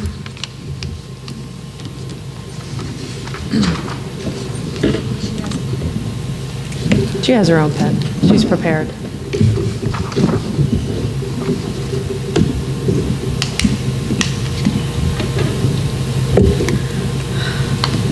Denise Mayfire, Main Street. I debated whether or not to send this in an email or not, but I just recently got more information. Anyway, I got a phone call it was probably close to a month, 3 weeks to a month ago, from Mr. Lassiter about an incident that had happened in Ms. Chirco's room, I believe, in the high school. Apparently $800 had been stolen of DECA money. Mr. Lassiter had called me because my son was in a room where some names came up. I'm sorry, Denise, are you talking about like like physically? This wasn't like a thing that went out to the whole district. This was a specific. I'm just clarifying that. Yeah, no. Okay. This is a very specific incident, and you know, he wanted to know if my son knew who the person was. My daughter is in DECA, and she told me that $800 had been stolen, apparently out of Miss Chirco's or Miss Harper's. I'm not sure of the detail, but one of their purses while it was in the classroom. And I guess I have found out who the perpetrators were. I guess I'm just wondering what happened, and I understand the police were never called and the students involved with this were never arrested or anything like that. And I find that very disconcerting that somebody could take that much money from kids who earned that money, steal it from their peers, And I believe there are 2 co-conspirators involved with the main perpetrator in terms of the person who took the $800 gave $50 to these other 2 students. And I guess the more I think about it, the more I'm quite upset by this, and I want to know what happened. I want to know that these students were prosecuted for this theft from somebody's purse, which seems really, that's a fair amount of money. If they were adults, that's minimally a misdemeanor that can get you punishable up to by a year in jail. Presuming they're juveniles, it'll go to juvenile court, or they'll get diverted, that's fine. But it seems to me that case should be prosecuted. And I guess I want to know whether it was, and I recognize you might not know. And if it wasn't, I also want to know that, if it was, that's cool. If it wasn't, that's not cool, and I want to know why it wasn't. I'm not familiar with the incident. Have you asked Mr. Lassiter for a follow-up? No, I have not asked Mr. Lassiter about this. I'm hearing all kinds of crazy rumors, but I do know for a fact that the $800 was stolen. I do know for a fact that some people know who the perpetrator is, and that $800 were stolen. Well, it's my recommendation that you reach out to Mr. Lassiter, since he's the one who initiated the call first. Well, that's almost separate. That's like incidental that my one kid got called about something that actually affected my other kid more substantially, who, it just, I find it very disturbing that this money was stolen right out of a teacher's, or Miss Harper, who, she's a staff person, out of staff's purses. I find that very, very disturbing. And if, in fact, the person, they know who the perpetrator is and nothing was done about it, that's also very disturbing to me as not only as a parent, but as a citizen. I believe that the person should be prosecuted as well as the person's co-conspirators. Scott, can you have Mike follow up with Denise? Yes, I'll have him call you. How's that? Great. All righty. Great, that's my comment. Thank you. Thank you, Denise. Is there any other public comment? Okay, if not, we're going to move on to our board action items.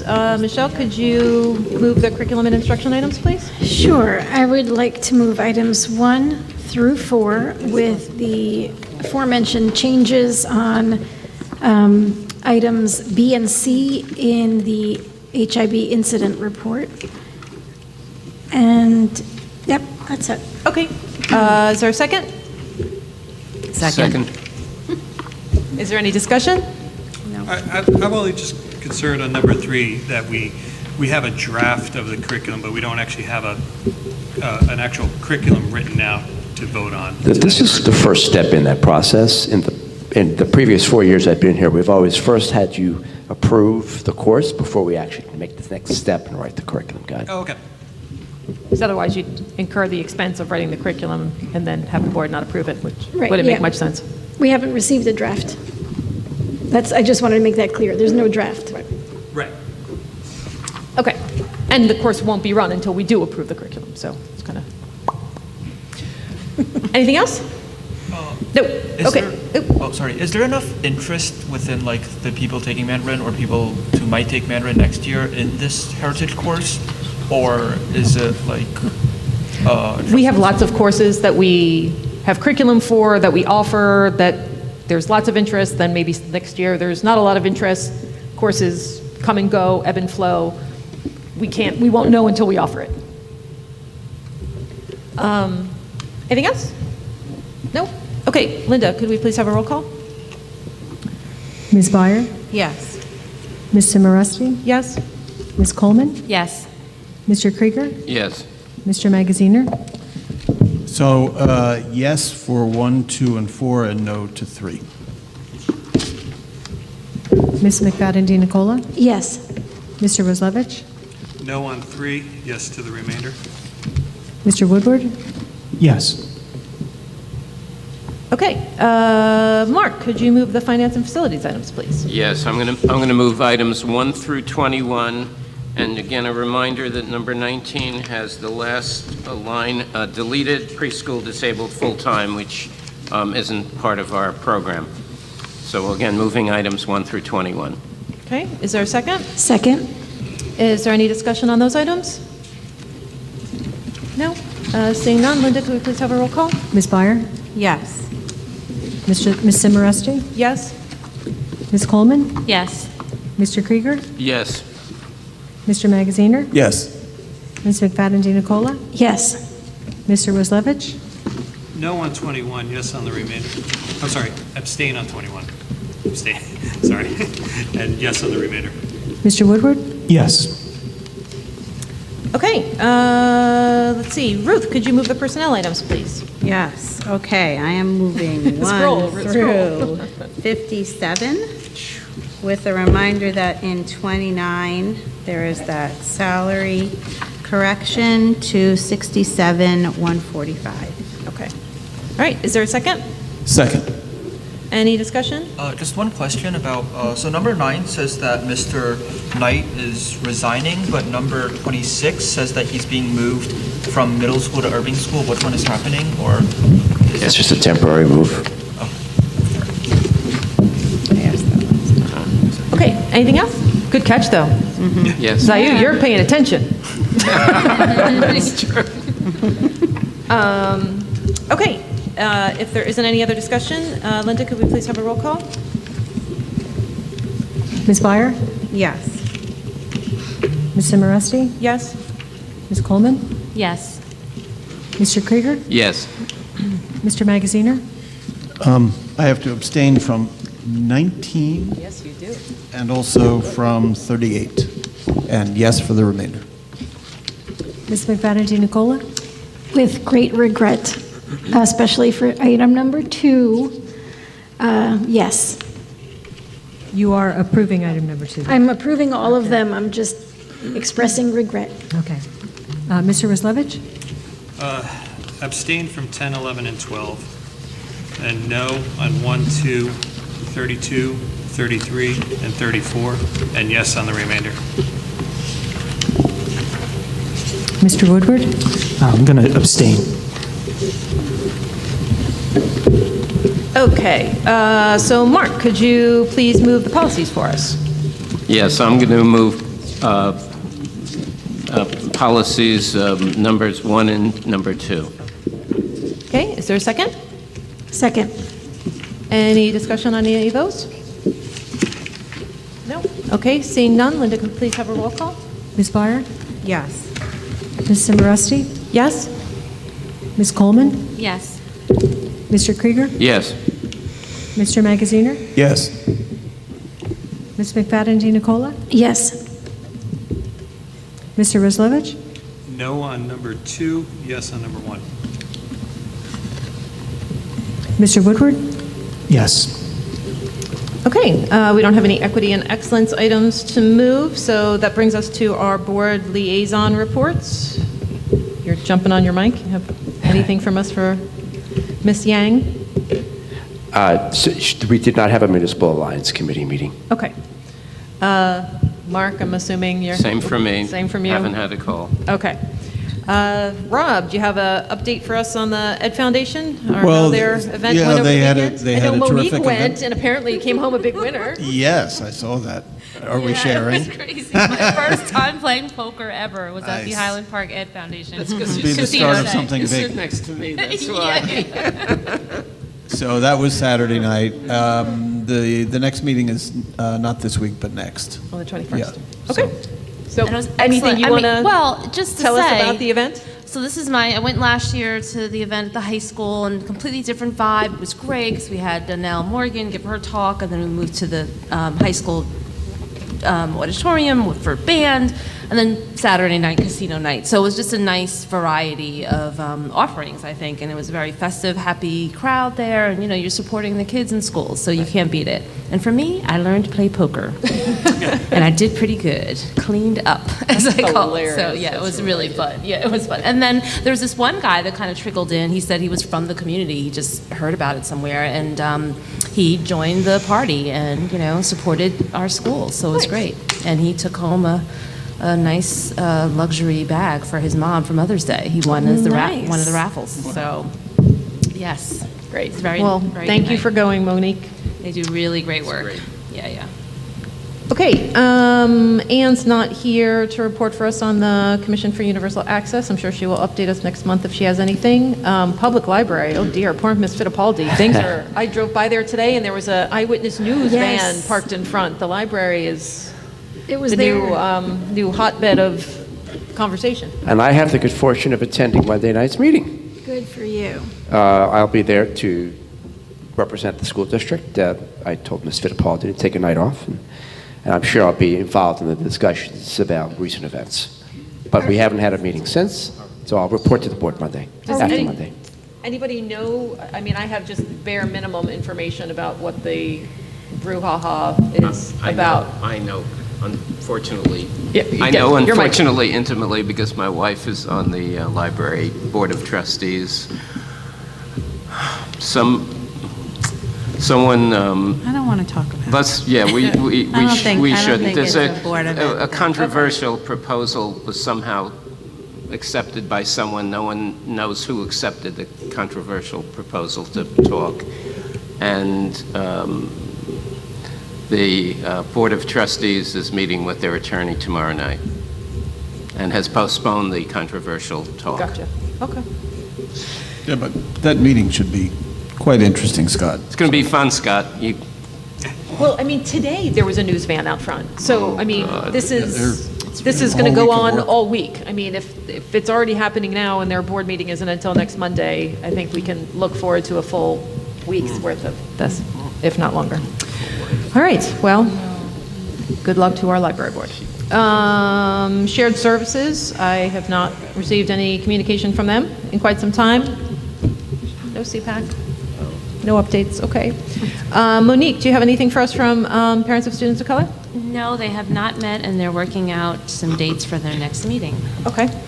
Anne's not here for human relations. Michelle, any updates from the Board of Health? Yes.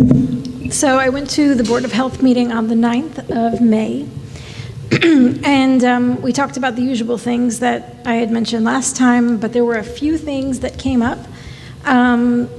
The Board of Health would like to know if specific information about juuling is being taught in our middle school and high school curriculum to prevent the use of vaping instruments. Actually, interestingly enough, on our tour of the high school on, what day was that now? Last week was a blur. Was that Thursday?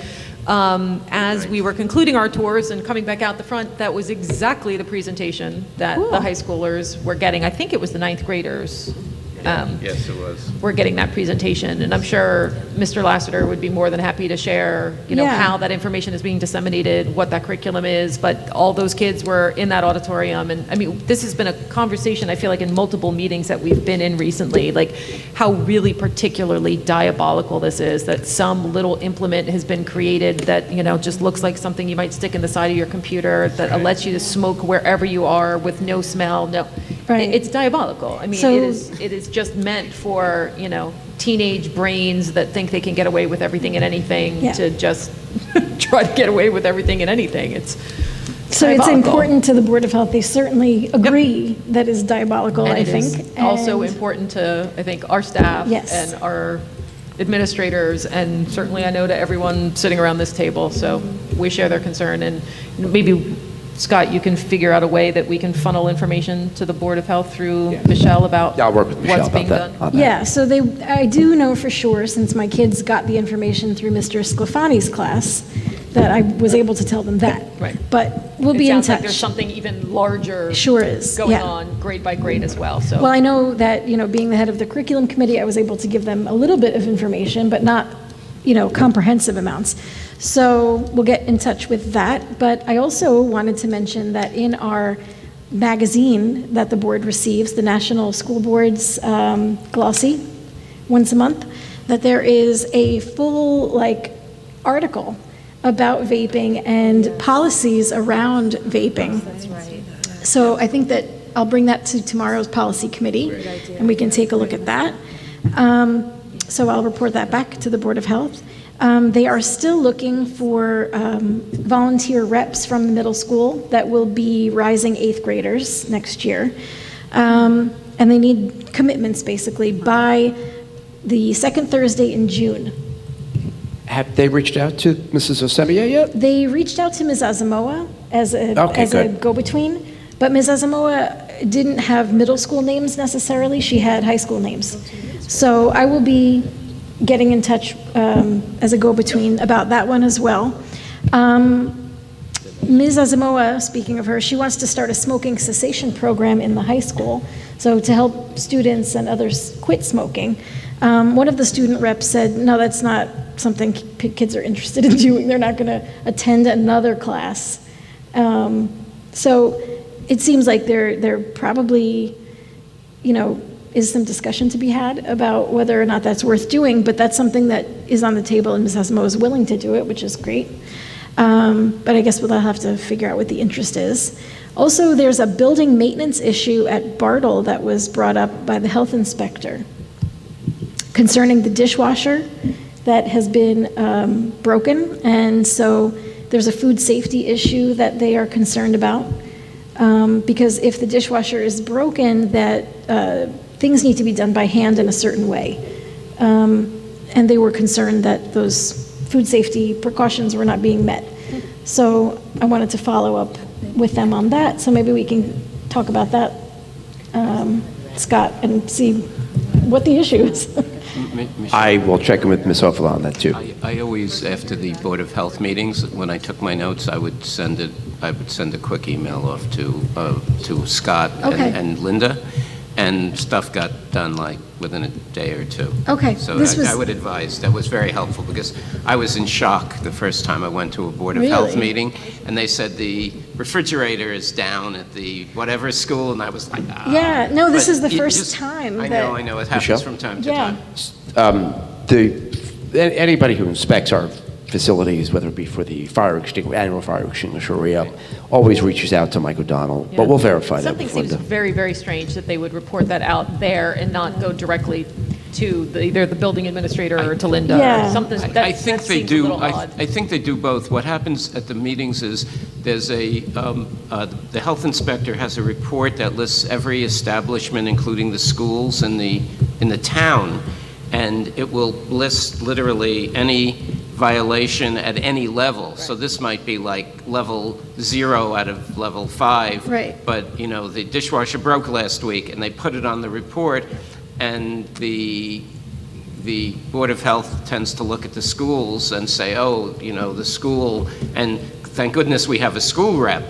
I was, and now Michelle is, but I'm sure that I know that they're telling the people in the school. I know the food management people. Right. Well, the reason that I brought it up was because they said they did bring it up and that they didn't get the response that they were expecting, or it wasn't quick enough. So I figured I'd just bring it back to you. That's good. If you could email me or call me with the details, specific details, I'd be happy to address it. Okay. I did not know about this before now. Okay. Thank you. And there was one more thing. Every single meeting, there's one member who brings up the late start times and that concern with the issue of the start times not being late enough. So that was a topic of conversation. I was not prepared with all of the details, but Mark was good enough to send me all of the information that I need, that he has very often repeated. So we will have that conversation again. Our last meeting is June, and then there are no more Board of Health meetings for the summer. So. All righty. Well, I hope everyone stays healthy over the summer. I hope so, Out the too. Board of Health. Okay. Thanks, Michelle. Anything for us from the Green Team? Green Team meeting is in 2 weeks. Okay. They are approaching their deadline for their Sustainable Jersey Schools submissions. So this is the last meeting before they get those submissions out. There's wonderful team across all the different schools working on these submissions, and I'll have a better update in 3 weeks. Awesome. I do want to add that June 5th, put it on your calendar. I believe Melanie McDermott sent an email out to the board that that's the high school tree planting ceremony. So we'll be receiving that generous grant and planting trees all over. That's June 5 at 3 o'clock on the high school lawn. Thank you for that reminder. Mark, I assume same Nothing. goes for cable TV? Zilch. Okay, so for me, for delegate to the New Jersey School Boards Association, I briefly mentioned this at our last meeting. I don't know if anybody got a chance to look at the resolution. I'll just basically read the bottom line resolution language that delegates are going to be asked to vote on. It's somewhat of a no-brainer. We've talked about this more than a few times at the board level or at the board table about the reason that the district is getting the small amount of additional money that we are getting now from the state is both because of Governor Murphy's intention to supply more funding to districts, but also because of legislation that was passed late last year called S2 that kind of reconfigured the state funding, the School Funding Reform Act, otherwise known as SFRA, to the great joy of some districts and to the great consternation of others, because some districts started getting funding that they haven't been getting for the last decade, and other districts started getting funding taken away that they have been getting over the last decade. And every time that this happens in some way or another, that the formula is either not funded the way it's supposed to be, or the formula is reconfigured in some way, there are inevitably districts that put in resolutions to the delegate assembly trying to make it so that the state does not continue to cut away at districts' budgets. So this resolution came from one of these districts that is going under S2, can anticipate years worth of cuts that they have to somehow make up for. So the resolution language states the NJSBA believes in a fair, equitable, and adequate allotment of state aid based upon the most recent enrollment and financial data, including adjustments to ensure full funding under the statutory formula, but that no school district and no student should experience hardship as a result of reductions or other adjustments in state funding. The NJSBA further believes that the state school funding formula should address the financial needs of school districts in which exceptional circumstances involving the community's tax base prevent the calculation of a fair and accurate local contribution to the education program. Further, it is recommended that NJSBA's School Finance Committee conduct a review of the School Funding Reform Act of 2008, particularly the data and methodology used to calculate a district's local share, and report the progress of the study along with any policy recommendations to the November 2019 Delegate Assembly. Personally, I have no qualms with any of that language. It is particularly frustrating that the state continues to take an approach of just kind of juggling the same relatively small pot of money between districts, where some will get taken from here and put over there and taken from over here and put over there, where really at this point just about no districts are being adequately funded, and ones that were previously adequately funded, they're now coming in. I think the district in this case is losing about 10% of their funding this year, and can anticipate similar cuts over the next 5 years. So we've talked about this multiple times about this being unsustainable. It is absolutely unsustainable, and some much bigger, better solutions need to be put forward. I wish I knew what those were, but I'm glad that a district has put forward the idea that school boards should really study this issue and come up with some recommendations for the state. So, anybody have any thoughts or questions about that? I sure do. Yes, ma'am. This Thursday, Carrie Booker, Cory Booker's brother, who is the head of the department. He is Governor Murphy's education policy advisor. Thank you, policy advisor, sorry. You're welcome. It sounds like, anyway. This Thursday, he will be giving an address down in Trenton, and I don't have the car that day, so I was asking Darcy in an email if she was willing to go, but I don't know if there's enough knitting in the world to prepare me for such a trip. But if anyone is willing or able, it might be interesting to go hear what they have to say. I will say that having been to at least 3 of these New Jersey School Boards Association legislative days, not terribly useful typically. And the last one that I attended, well, here, let's put it this way. 2 ones ago that I attended, I asked very pointed questions of Senate President Sweeney. He didn't like them very much. We kind of got into a little bit of a fight. And then the very next year, you weren't allowed to go up to the microphone and ask questions anymore. You had to submit them on a piece of paper. You are no longer allowed to ask questions. So It's there's your minimal. fault. You don't really get an opportunity to, like make a real point. It's more. So legislators get to come in. They give a little bit of a stump speech, and that's that. It's not really meant for solutions-oriented dialogue, unfortunately. So I think this year I will not be partaking of the show. And I think there are other ways that if we wanted to be heard on this issue that we could try, but this is particularly difficult. The state doesn't have the funds. I mean, so I don't.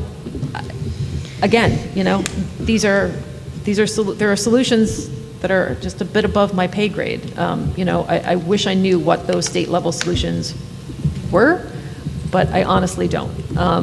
So I think a bunch are being put out there. I disagree with a lot of the ones that Senator Sweeney's putting out there in his Path to Progress.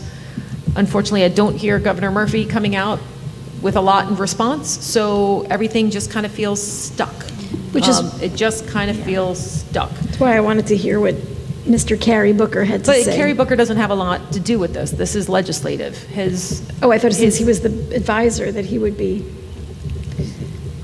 The Department of Education isn't going to have a big impact here, unfortunately. Like when it comes to the state budget and the state's finances, that's where the problem is.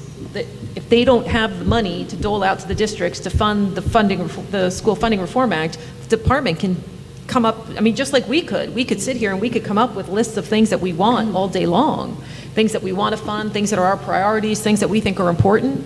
If the money's not there to fund them, we're just talking to the wall. So that's where the problem is. The problem is the state isn't generating, Scott has talked about this multiple times as we talked about this year's budget. Somehow, as a superintendent, Scott's got to think about revenues. Like, how do I make money? Like, that's not supposed to be a superintendent's job, to think of ways to make money. But if we don't want to be faced with even worse choices to make next year, that's what he knows he's got to do, because he's the guy who had to paste these numbers together from both ends. The lack of revenues and the increased expenditures. And the state's in the same position. And, Governor Christie gave a lot of great lip service to, all these big, bold changes he was going to make. And again, we've talked about this multiple times, about his 2% cap, how this 2% cap was, his 2% cap did absolutely nothing. What his 2% cap did was push the cost of educating the state's students down to local taxpayers. That's what it did. Because our expenditures don't change, cost of living goes up, insurance goes up, everything goes up. So now everybody's stuck. So I don't envy them. They've got some big, big problems to work out. And right now they've got some really angry districts, because they got millions of dollars cut out of their budget. And when we're upset about losing a program and staff, and rightly so, other districts are faced with losing 80, 120 entire buildings. So it's a problem. So I thought that attending this thing on Thursday and, asking some really good question to Cary Booker was going to move the needle somewhere, but it's just not. So I won't be going on Thursday, even though I do have the card. I'm not really sad at all about not going. Anyone, my inclination is to support this resolution. I will go, I will listen to arguments. It's interesting the way it usually happens. Delegates make arguments for, delegates make arguments against. I can't see what the arguments against this are, but, I'll go and I'll listen and I'll report back. Thank you. At our next meeting. All right. So, Rob, do you have anything for us from Middlesex County School Boards? Yeah, following my very froggy voice twice on that 2 meetings ago. I was still sick on Wednesday night when the last meeting, so there's no next meeting announced yet. Okay. All right, so that's it for our liaison reports. I don't have anything for my president's report tonight. I think I went on at y'all enough last time. Anybody have anything for old business? I don't know if this is old business or new business, but I'm going to ask. There is an alternative to Naviance that came to my attention because I'm the mother of a senior. And it looks like Rutgers especially is a part of it, as well as hundreds of different colleges. It's free. And it's called the Coalition for College Access. So I just thought that you might have heard of it before. So I didn't know if it was old business or new business, but I guess it's new business. Coalition for College Access? The Coalition for College Access. Do you have information on your computer you can email me? I can, yes. I can Google it otherwise. Yeah. Yeah, we could start at the beginning, but I thought that since Naviance is similar to other types of things going by the wayside as far as different schools go, the Coalition for College Access gives the same type of open access for sharing information to different colleges concerning students' records and applications.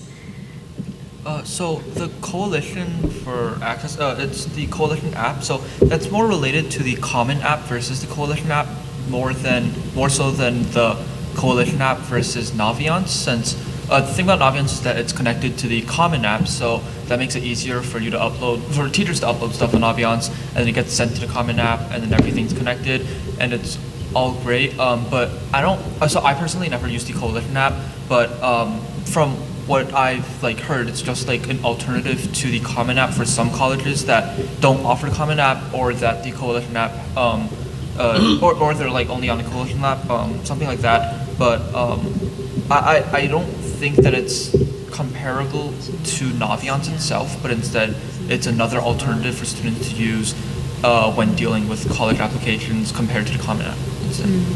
Yeah, I mean, I generally think only a few students that I know actually use Coalition. It's most people that are applying to private schools just use the Common app because it covers a lot of different colleges. I'm not sure if Coalition covers all of the popular private schools that are in Common app.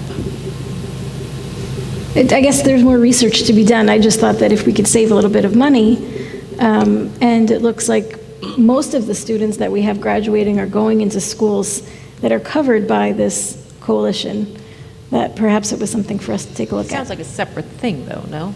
I mean, I don't know. I haven't done this yet, so it sounds like it's separate. It's a separate, Naviance is actually separate, and it's a paid-for system. So, I mean, they are separate. They're linked as far as the schools that are available. I don't know if one is comprehensive and one is not.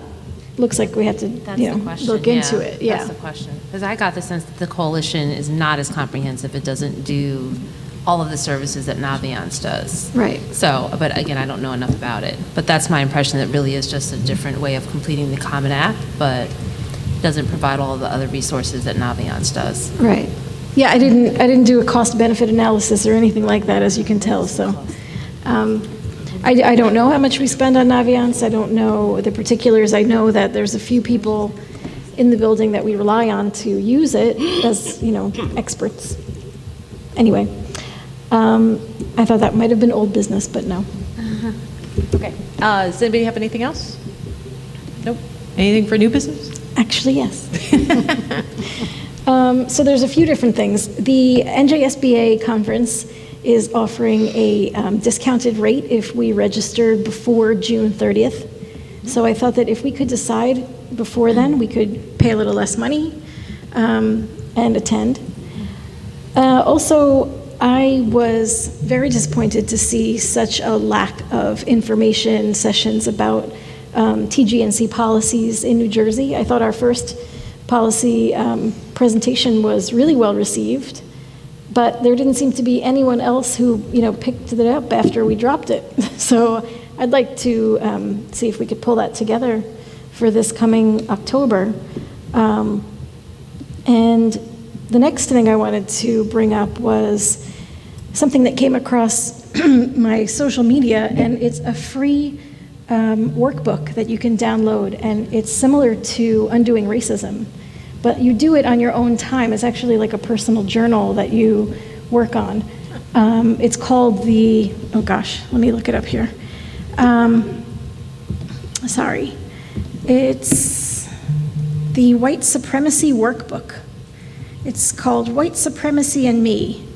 And yeah, Quite a title. It is. You don't want to be seen with that, though, do you? You actually do want to be seen with that because I want to be it's a workbook. So it is not, it's not.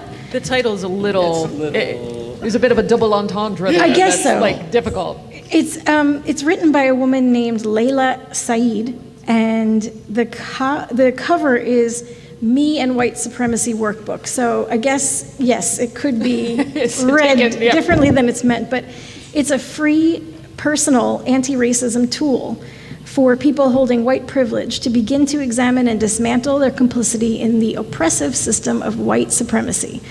I know we talk about this a lot. We talk about undoing racism costing us many dollars. We talk about bringing in professional development type things, difficult conversations.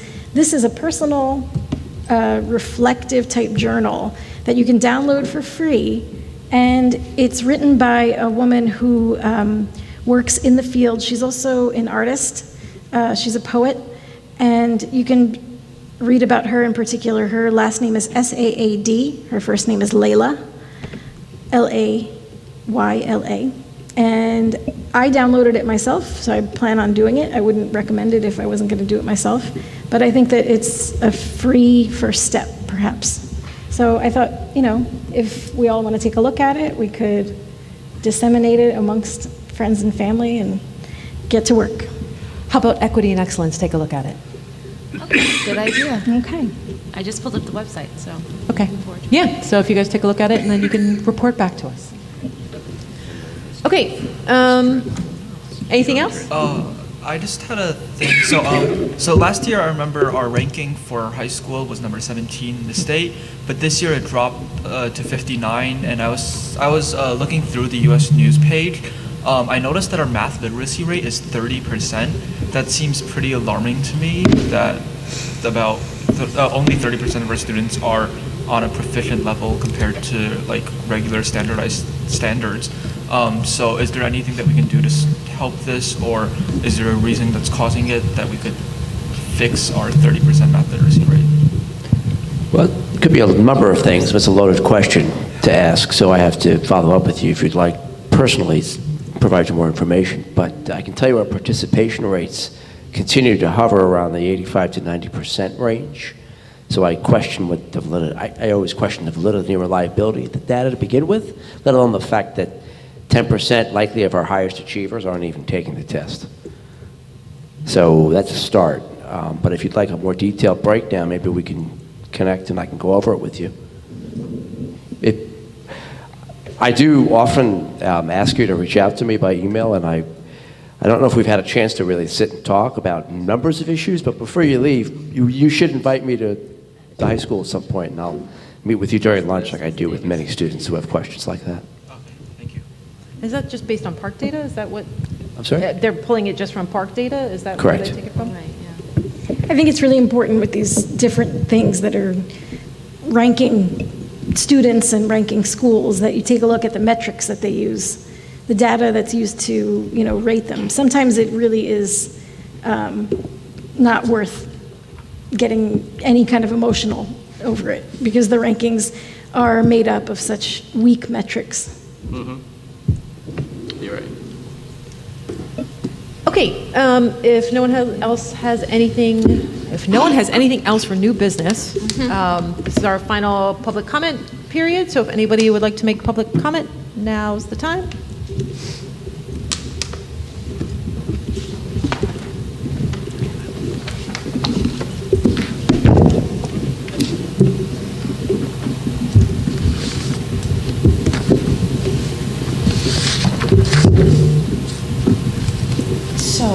came here tonight. Just make sure you use the mic.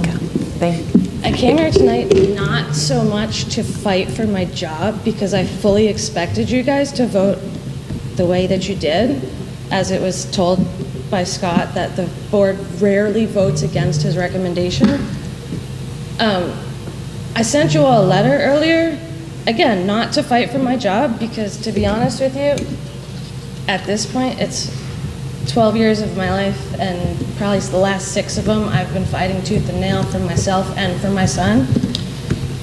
So I've chosen to take this opportunity with the 8 people that are here and the rest of the people that are going to see it whenever they want to see it, that I'm going to read the letter that I wrote, because I feel that it's important that people understand. I chose not to resign, because why am I resigning from a job that I've been at for 12 years? Even it was given as an option to me, because I'm being let go due to behavior. So with that said, I'm just going to read this and call it a night. Good afternoon. My name is Diana Brooks. I've worked in this district for 12 years. I'm also a resident and have my own special needs child in the 3rd grade. I'm writing this letter in reference to my contract not being renewed for employment next year. Dr. Taylor and Mrs. Boudin met with me and my union rep on Thursday, May 2nd at 1:50. It was in this meeting that I was told by Dr. Taylor that he felt, and I quote, "it was time we parted ways." When asked for his reasoning, the only thing he said was, "it's due to behavior." I was given the option to resign if I chose. However, I will not resign from a position that I've held for 12 years for no reasonable cause. During the past 12 years, I've attended 2 graduate programs and now hold 3 teaching certifications. I've held these since 2014. I'm constantly reading and attending workshops on my own time in order to better myself for my own child as well as my students. I've pulled all of my evaluations from the past 12 years as well, which all show my abilities to work with the students of Highland Park, many of which the parents are sitting right up here. 2 years ago, I was put in a sling after tearing something in my shoulder while working with a physically aggressive child. I was still placed back in the same classroom the very next day to be put in the same position with this student in the hallway. This child was physically attacking me while Mr. Benjamin casually walked by, texting on his phone, offering no help at all. That afternoon, I was back at the doctor's office with a burst bursa in my knee. The next day, I was still placed back in that same classroom. Administration claimed they had no idea that I was injured and needed to be moved. This was exposed as a lie in email conversations, and the very next day, I was in a new classroom. Even with this happening, I never once complained about what was happening to me. I've been transferred to different buildings throughout my career and never said a word. Now, 12 years later, I'm sitting here asking you, as the Board of Education, to at least question why it's happening. My evaluations have been positive, and yet the reason for non-contract renewal was behavior. I'm a very upfront and honest person. I will not pretend that I'm a perfect person. I was written up by Susie Boudin in February for cursing and using inappropriate language while in a meeting between her and myself, discussing the terms of my personal 504 plan. Up until that point, my 504 plan had not been reviewed in over 2 years. It took my partner, sitting over there,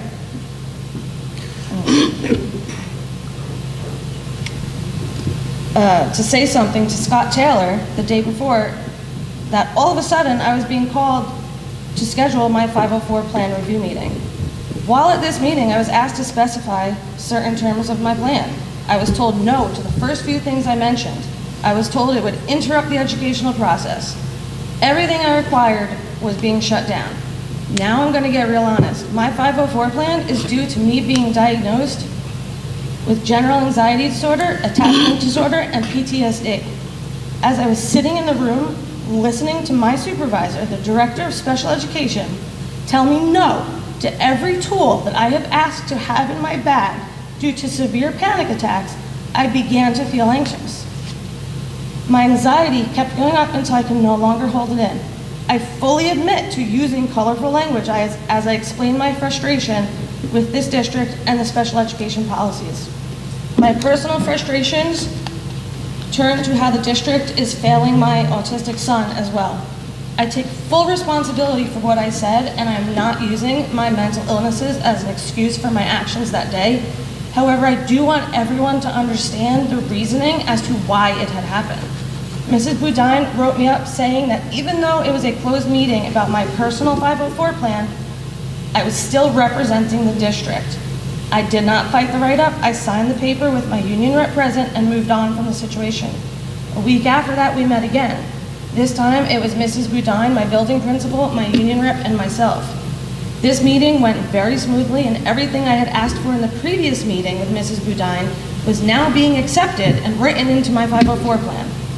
Now, 3 months later, I'm being let go due to my, quote, behavior. That write-up is the only black mark against my behavior as an employee. That write-up was due to being put in a situation that caused my mental illness to rise, and therefore could not control that I had gotten so upset. Again, I'm not condoning what I said. I'm simply providing the reasoning behind my behavior that day to something that I was unable to control due to my mental illness.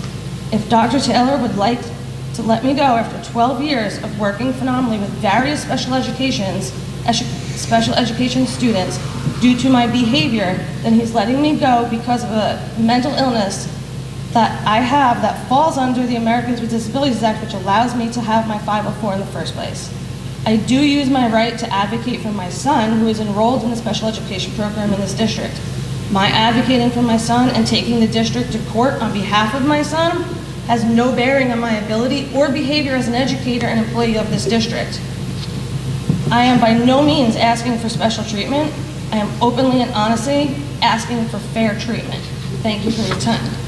I read this not to get my job back, to be honest with you. We were leaving this district in the next year anyway, which I've made quite clear many times. I want my son in a district that respects all special ed kids and doesn't just talk the talk, but they actually walk the walk. So thank you for listening to me. I'm sorry that you all feel the need to vote against me, but I feel that it might be a blessing in disguise that me and my family, who is on volunteer fire department, who is a chief of the volunteer fire department, who we've both worked our butts off for this district and this town, are moving on and taking our lives somewhere else where we can be treated as respectful adults and community members. Thank you.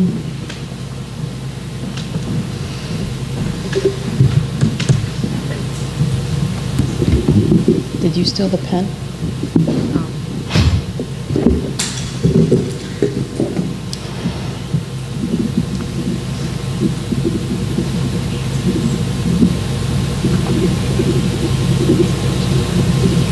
My name is Peggy Brooks. I reside at 16 Amherst Street. I've been a member of this community since 2001. Actually, before that, since I've been 23 years old, and I'm 50 years old. I've lived here for 27 years. The changes in this community disgust me. The changes in this school district disgust me. And I'm going to be very grateful to leave this community. I want each and every one of you board members to think about what direction you're sending children who are our next generation, how you're treating these teachers and these paras. The stories I've heard for 12 years disgust me. Thank you. Thank you. And I just want to make it very clear that the board is not allowed by law to discuss personnel matters in public. So I just want to make that clear. Is there any other public comment this evening? No? Okay. Seeing none, can I get a motion to adjourn? So moved. Can I get a second? Second. All in favor? Aye. Aye. Good night, everyone.